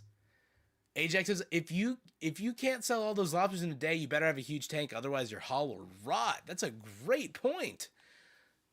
Yo, these must have been like fishermen. They had to have known somebody who was ready to buy $400,000 worth of lobsters. Or maybe they intercept the haul and they do the sale to Costco, pretending to be people from Rexing, and they're like, "Oh, give me that give me the 400K. That oh yeah, I'll bring it to the boss man for sure. Yeah, oh yeah, good one." Maybe something like that. This is a good caper. This is on par with the Louvre theft. Rexing told the outlet that the heist appeared to be part of an organized ring of cargo thieves targeting high-value products. This is a huge issue across the country, Rexing told WFLD. It directly impacts businesses and contributes to higher prices for consumers. The FBI is investigating the lobster shipment theft. No arrests have been announced. Earlier this year, Homeland Security Investigations launched Operation Boiling Point with the goal of tackling organized retail crime. I thought it was specifically for lobsters. That would be way better if it was. But yeah, Operation Boiling Point with the goal of tackling organized retail crime. In its announcement of the operation, HSI stated that the estimates show cargo thefts amount for 15 to 35 billion in annual losses. Oh, boo-hoo. HSI said that organized theft groups often target cargo at ports of entry, truck stops, freight trains, and various places along the supply chain while goods are in transit. Additionally, HSI noticed that while organized theft groups target cargo, may not necessarily be involved in organized retail crime, they can be linked to common fences/fencers that are purchasing the stolen goods. Yeah, but I gotta know more about the lobsters. They gotta get more info on this. That's not satisfying at all. That did not satisfy my taste for lobster-based crime. And so because of that, I think maybe we might have to do one more palate cleanser. And you know what? Before we get into the Kennedy Center stuff, why don't, in honor of us talking about teachers and the language, why don't we do this story? This is a good one. You know how we feel about AI around here. We're not really the favorite. We're not really big like AI doodly dudes, scootily boops around here. We don't scoodle boop the AI too much. We're not really into that. Unless we're talking about I was trying to think of something really clever like yeah, no, I couldn't. See, that's why. I'm really bricked up when it comes to the clever things right now. You ever been bricked up with cleverness? I have. But anyway, fuck all of this preamble. Why don't I just stop edging you guys and give you the real deal here, okay? Because guess what? AI language models have been duped by poems. That's right. That's right. All my sensitive bards in the house, you're going to save us. We all knew it was going to happen. I want to discuss crustacean claws. Yeah, I always want to discuss crustacean claws. That's absolutely. A new study shows that prompts in the form of poems confuse AI models like ChatGPT, Gemini, and Claude to the point where sometimes security mechanisms don't kick in. Are poets the new hackers? Man. Poets becoming the new hackers, not on my card, but I love it. The results came as a surprise to the researchers at the Icaro lab in Italy. They set out to examine whether different language styles, in this case prompts in the form of poems, influence AI models' ability to recognize banned or harmful content. And the answer was a resounding yes. Using poetry, researchers were able to get around safety guardrails, and it's not entirely clear why. For their study titled Adversarial Poetry as a Universal Single-Turn Jailbreak Mechanism in Large Language Models, the researchers took 1,200 potentially harmful prompts from a database normally used to test the security of AI language models and rewrote them as poems. Known as adversarial prompts, generally written in prose and not rhyme form, these are queries deliberately formulated to cause AI models to output harmful or undesirable content that they would normally block, such as specific instructions for an illegal act. Oh my god. When I look over at chat and it's just my selfish cloaca, so funny. Yeah, fucking so distracting, so goddamn fucking funny. In pathetic in poetic form, the manipulative inputs had a surprisingly high success rate. Federico Perucci, one of the authors of the study, told DW. However, why poetry is so effective as a jailbreak technique, i.e., as a way to circumvent the protective mechanisms of AI, remains unclear and is undergoing further research, he says. Poetry as a security weakness. What prompted the Acaro Labs research was the observation that AI models get confused when a manipulative, mathematically calculated piece of text is appended to a prompt. Known as an adversarial suffix, a kind of interference signal that can cause the AI to circumvent its own security rules. These are created using complex mathematical procedures, and major AI developers regularly test their models using precisely these types of attack methods to train and protect their models. These dudes are so Italian. This dude's so Italian, looking up at his phone from his phone in the picture. Amazing. I love squid and mollusks on pizza. I feel like mollusks on pizza I could get down with. I mean, yeah. I was thinking mussels for some reason. Not even shrimp, but yeah.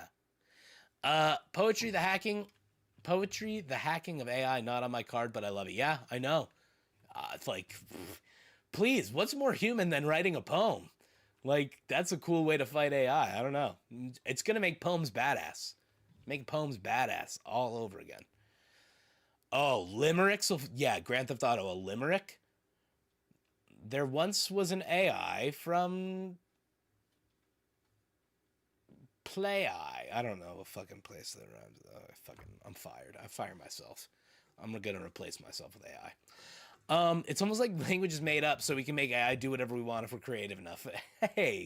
That's pretty. I think that's it, writer.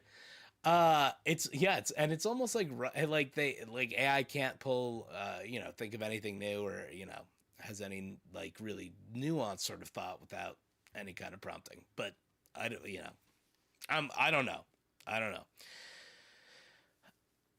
Nemethyltransferase. Now, what really grinds my gears is when someone is eating a sweet thing and drinks a sweet beverage at the same time. That is wild. That is wild business. Like Slurpee and candy. Like you're just getting that Slurpee right in the cavities. Wild shit. Jack Zack and Cloaca. Oh my god. Cyber Psycho Katos incoming. Cyber Psycho Cloacas.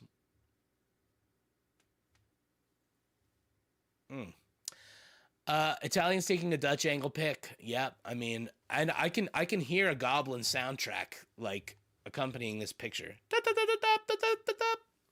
Okay. We asked ourselves, what happens if we give the AI a text or prompt that is deliberately manipulated, like an adversarial suffix, says Federico Perucci. But not with the help of complex mathematics, but quite simply with poetry. To surprise the AI, he continues. He explains the thinking behind this. Perhaps an adversarial suffix is a bit like the poetry of AI. It surprises the AI in the same way that poetry, especially very experimental poetry, surprises us, says Perucci. The researchers personally crafted the first 20 prompts into poems, says Perucci, who also has a background in philosophy. These were the most effective, he adds. They wrote the rest with the help of AI. The AI-generated poems were also quite successful at circumventing the safety guardrails, but not as much as the first batch. Humans are apparently still better at writing poetry, says Perucci. We had no specialized author writing the prompts. It was just us, with our limited literary ability. Maybe we were terrible poets. Maybe if we had been better poets, we would have been able to achieve a 100% jailbreak success, he says. But for security reasons, the study did not publish specific examples. Interesting. Oh, a portmanteau to mess with AI. That'd be nice. The general strike that happened in Italy. Oh, I'll have to look into that. I do love Italy stories. I'm an Italy man. There once was an AI from Nantucket whose wiener was so binary he could suck it.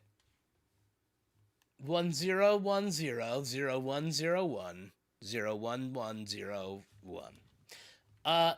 Challenge for AI systems: the diversity of human forms of expression.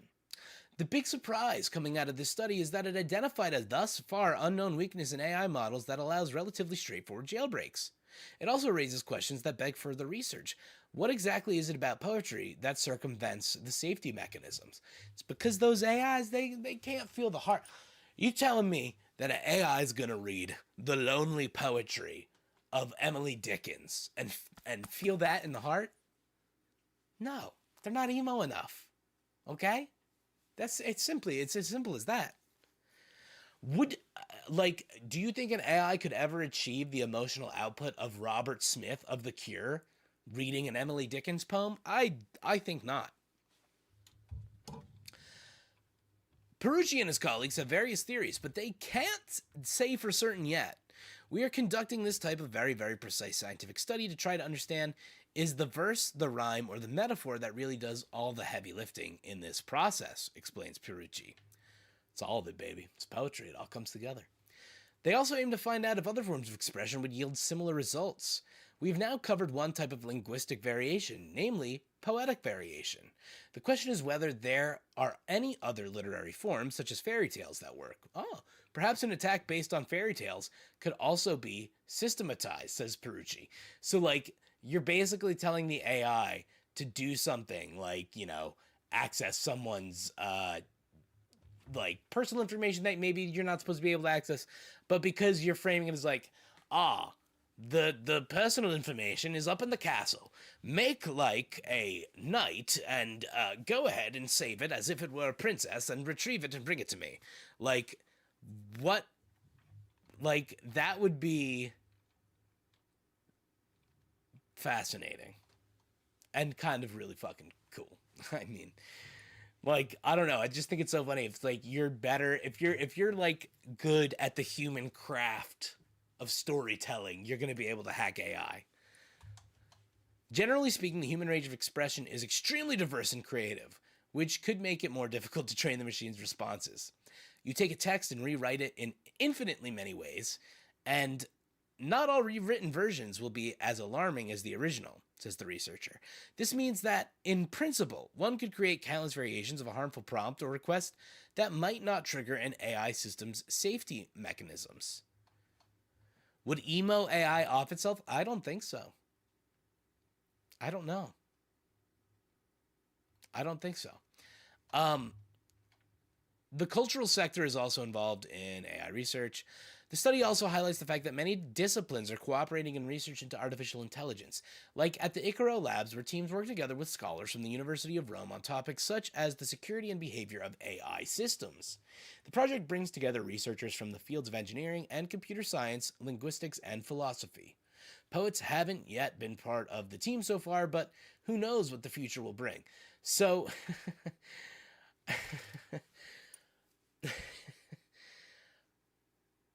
Well, okay, I'm laughing because, I'm thinking the fear was that AI would replace jobs, and now, there's going to be jobs being human to break AI. It just... Does this world ever fucking make sense? Does it ever do a thing that I'm gonna be like, that was good thing we did that. Holy fuck. The study also highlighted... Federico Pierucci is definitely very keen to pursue his research. What we showed, at least in this study, is that there are forms of cultural expressions from forms of human expression which are incredibly powerful, surprisingly powerful, as jailbreak techniques. And maybe we discovered just one of them, he says.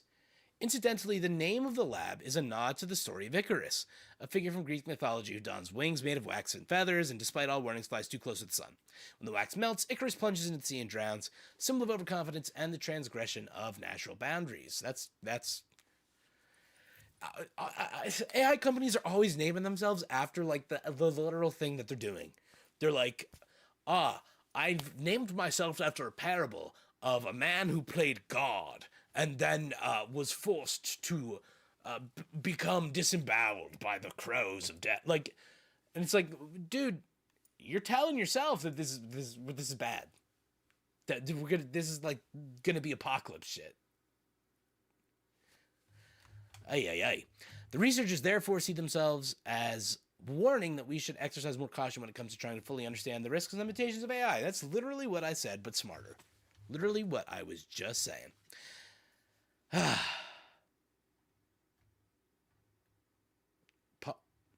Okay. Thought this was Paul McCartney being like, I love AI music, AI Beatles. Yeah, okay, so that's yeah, work on your poetry, everybody. That's just work on your poems. Look, and here's what I was saying about doing human stuff, right? If you don't continue to do the human things in life, work on your poems, work on your writings, so that when we find the dumb fucking flaw that can like stop this shit, you're like, oh, I've already been working on poems. I'm a fucking poem master. I got haikus at the wazoo. See, I did a rhyme there. See, I'm gonna keep working on that. All right, let's talk about the Kennedy Center, guys. So if you have not been following this specific story, the Kennedy Center,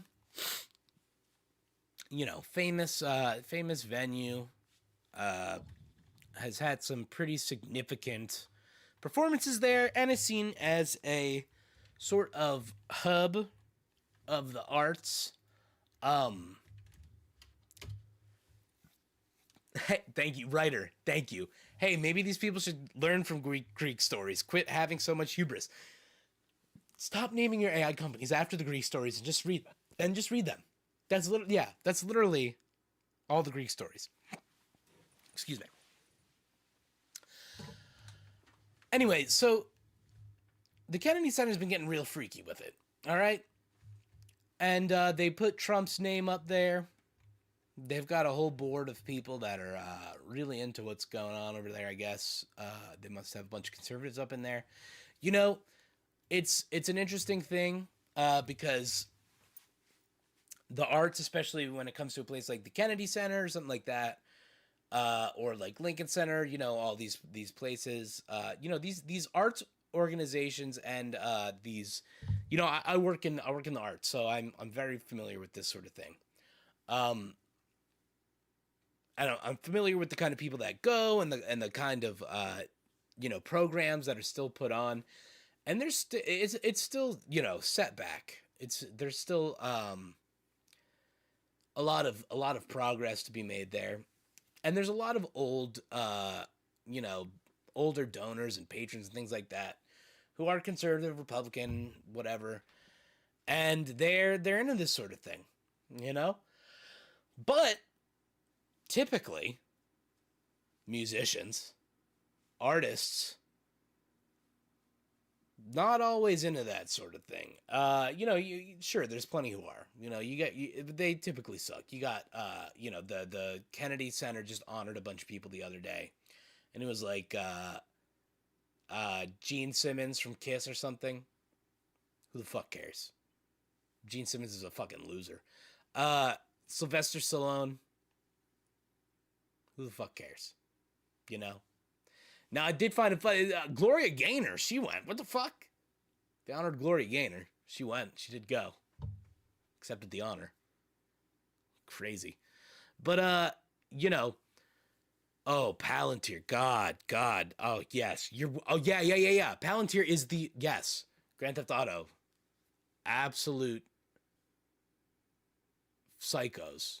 Palantir is literally the name of the crystal ball that Saruman uses to look, and that makes like has Sauron look at you and stuff. It's not good. You're not supposed to use it. It's just crazy. But yeah, so in the Kennedy Center here, like there's artists that are basically saying that they're canceling their performances and things like that. And in a move that will surely win over nobody, the Kennedy Center's like, we're going to sue you for that. I mean, you're going to see so many musicians stop playing at this place. And the musicians you do see play at these places are going to be like the Riley Gaines of music. Okay? There's a spot for all types of music out there. There's, you know, I don't think there's any truly like bad music that is ultimately... Like there's somebody who likes it, right? it's subjective. But all the good artists are not going to want to play at the Kennedy Center. That's just the way it is. So let's go over the story and see what this CEO fucking is going to be talking about here. Because they're mad. They're mad that this jazz dude canceled one of his performances, and they're going to sue him for $1 million. So Kennedy Center vows to sue musician who canceled performance over the Trump name change. The Kennedy Center, I guess this is the CEO.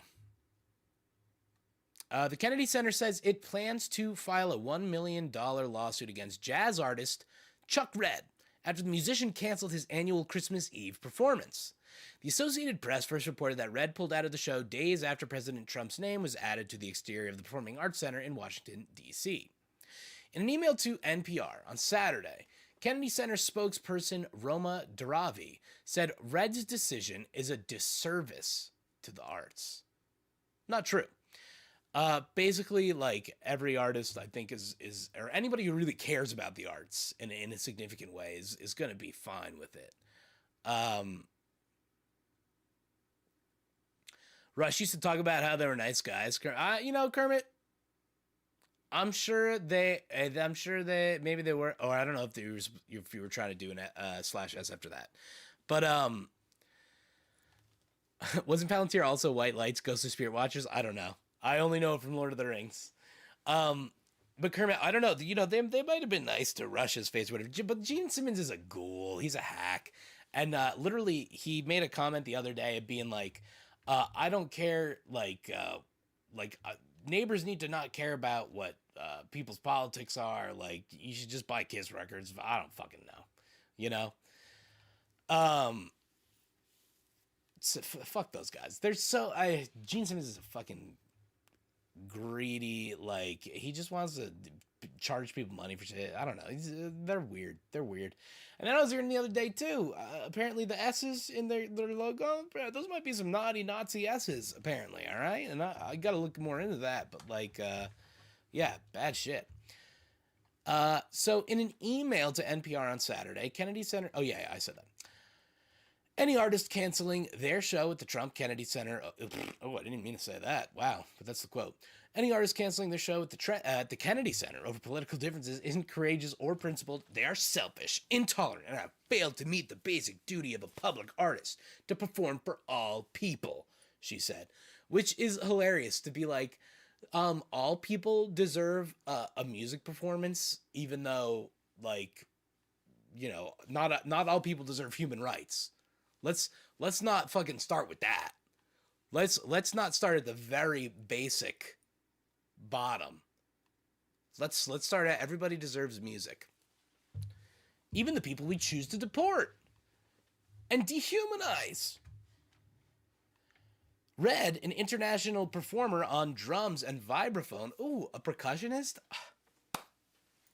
Look, I know I play guitar and stuff on here, but I'm a drummer, okay? So, good stuff. Kermit, my peeps, look up Moon Hooch if you actually like jazz. Go check that out. Check out Moon Hooch. I haven't heard of them, but we love... Oh, Ajax, Moon Hooch. Heck yeah, I got to listen again. All right, yeah, everybody get on that Moon Hooch. Get on it. I'll have to check them out too. I love jazz. I'm a big Victor Wooten guy. I love jazz bass players. Big time. Victor Wooten's Live in America album, listen to that. So good. Any artist canceling the show, yada yada. Red, an international performer on drums and vibraphone, hosted the center's Christmas Jazz Jam for many years. NPR's messages to Red were not returned Saturday morning. Quote, when I saw the name change on the Kennedy Center website and then hours later on the building, I chose to cancel our concert, he told AP. Kennedy Center President Richard Grinnell sent a scathing letter to Red on Friday, criticizing him and calling the cancellation a political stunt. The center shared the letter with NPR. How can you even say that canceling the performance is a political stunt when putting the name Trump on there is a political stunt? The whole thing is a political stunt. The fuck are you talking about, you dummy? Oh, Rush opened for Kiss a lot in the earliest years. Kiss kind of taught Rush showmanship. Oh, very interesting.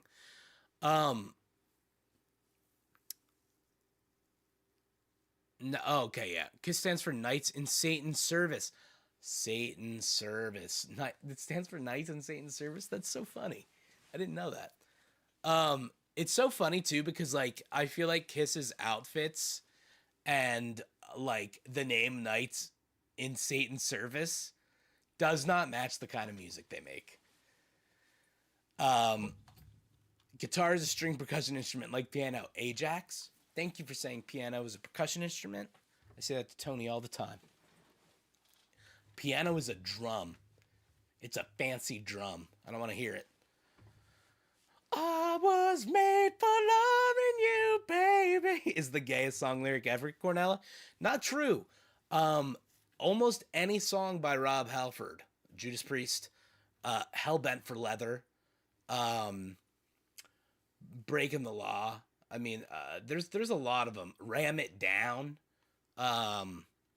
Yeah, and I mean, he's a gay man, so makes sense. But it is, I was talking about this some before, it is hilarious to see, like, the conservative dudes who are, like, homophobic listening to, like, Judas Priest and stuff and being like, hell bent for leather. And, like, you know, they're like, you guys, do you not understand anything ever?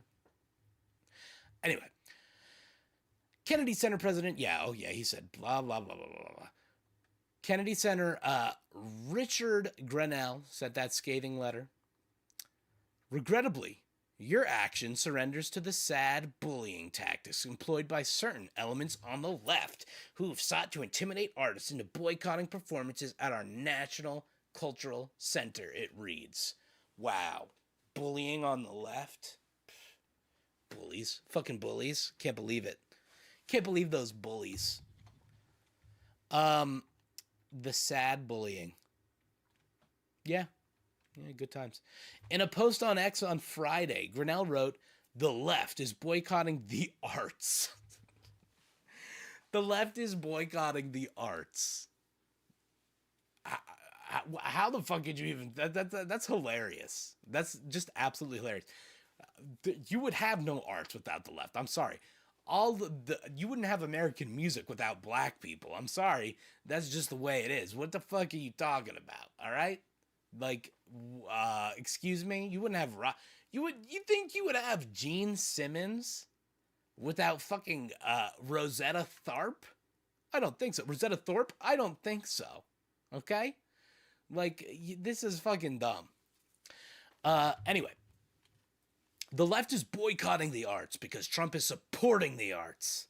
But we will not let them cancel shows without consequences. The arts are for everyone, and the left is mad about it. Yeah, there's nothing the left hates more than the arts being inclusive. Holy shit. How could you even say that? The right's all like, we hate DI, it gives us diarrhea. And you're like, yeah, the left, they want arts for nobody. It's crazy. Their prejudice.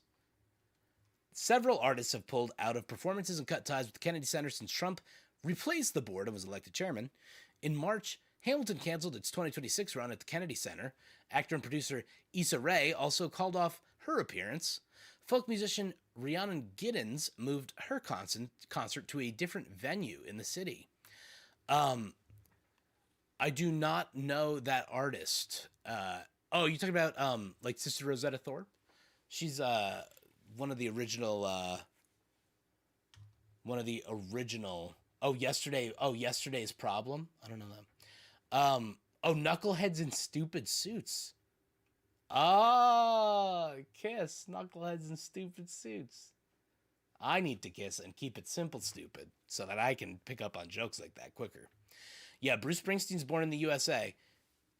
Great song critiquing America. Conservatives are getting mad about that. I did a video not long ago about that, about Aaron Lewis of Stained being like, I can't believe Bruce Springsteen betrayed me. He tricked us all. He put that American flag on the cover of the album, and then he put his butt in the jeans, and he had the handkerchief coming out of the back pocket of the jeans just ever so wonderfully that it made me absolutely ignore the critique in his music. He tricked us. He's not a patriot. He's an excellent booty deceiver. Okay. Trump's name was added to the Kennedy Center building last week after the Board of Trustees voted to rename it. The exterior's iconic lettering now reads the Donald J. Trump and John F. Kennedy Memorial Center for the Performing Arts. That is a mouthful. The name change has prompted outcry from Democratic lawmakers. Ohio Representative Joyce Beatty, an ex-officio member of the Kennedy Center Board, filed a lawsuit in the U.S. District Court for the District of Columbia on Monday. Beatty argues changing the name of the memorial, that is, in honor of President John F. Kennedy, requires an act of Congress. She's asking the court to declare the board's vote null and void. According to a Kennedy Center online biography, Red has been involved in the Smithsonian for more than 2 decades, serving as the artist in residence at the Smithsonian Jazz Cafe from 2004 to 2008. The Kennedy Center is part of the Smithsonian Institution. Quote, "Art is a shared cultural experience meant to unite, not exclude," said the statement from Daravi. The Trump Kennedy Center is a true bipartisan institution that welcomes artists and patrons from all backgrounds. Great art transcends politics, and America's cultural center remains committed to presenting popular programming that inspires and resonates with all audiences. The Kennedy Center says it will file the lawsuit against Red after the holidays. Amazing. Which is why, Grand Theft Autobot says, which is why I find it hilarious whenever a conservative claims to love Killing in the Name of by Rage Against the Machine. I know that they used to hate metal style music. Yes, I always find 100%, like, conservatives love Rage Against the Machine. And this is what I found out once in a comment on one of my videos. It's because they think it's about, like, whatever, like, little thing is bothering them. Like, somebody literally was like, man, you know, Rage Against the Machine is, is like, you can smoke a doobie to it. You can tell the man, you know, fuck you, I'm smoking a doobie. I'm like, dude, you think that's what Zach De La Rocha was talking about? Like, Zach De La Rocha was fucking an advocate for, like, Native American movements and shit. Like, what are you talking about? Like, Zach De La Rocha is, like, the wokest woke since woke went to Wokeville. Yeah, too bad Rage Against the Machine went woke in the very next song. Yeah. Every song is, dude, I'm going down Rodeo with a shotgun. These people ain't seen a brown-skinned man since their grandparents bought one. Is the lyric. Like, they just don't listen to the whole record. They hear the one song that they know. People are boycotting our politicized theater, but no, everyone else is wrong. Yeah, Ajax. This is the classic, blame it on everybody else. Bussy Springsteen.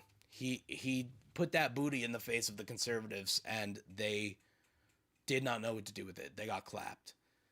Springsteen style.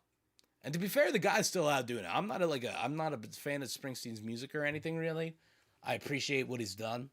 And as a New Jersey guy, of course, big props to him. But his music is not really my thing. But, like, I got to give it to him for sticking with, like, he's at least said he thinks Trump is a fucker. I can't knock him for that. So yeah, this is what's going on with the Kennedy Center right now, and I think it's gonna be interesting to see how this unfolds because it's not gonna be good for their business. This is gonna be bad for their business, and we'll see how long the board holds out. I have a feeling that the lawsuit won't end up happening. I just don't see. I don't see that get involved unless Trump himself gets involved or something like that. But I'm going to be following along with what goes on at the Kennedy Center. I find it really interesting. And I find it, this is classic.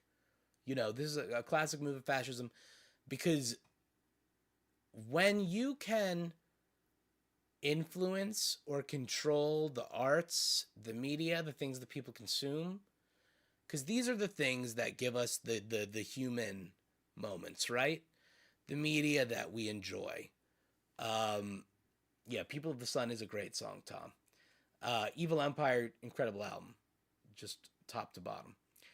But, fascists understand that culture is important and that co-opting the culture that exists and reframing it as your own, as things that you are gifting.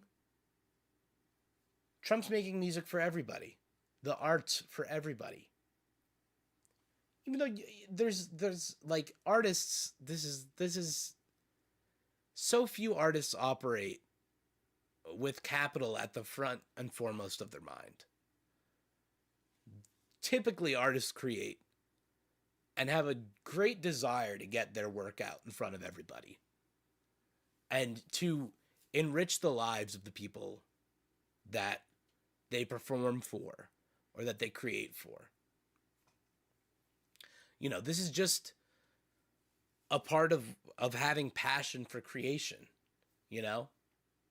And sure, some of it could be for yourself and to make money or whatever.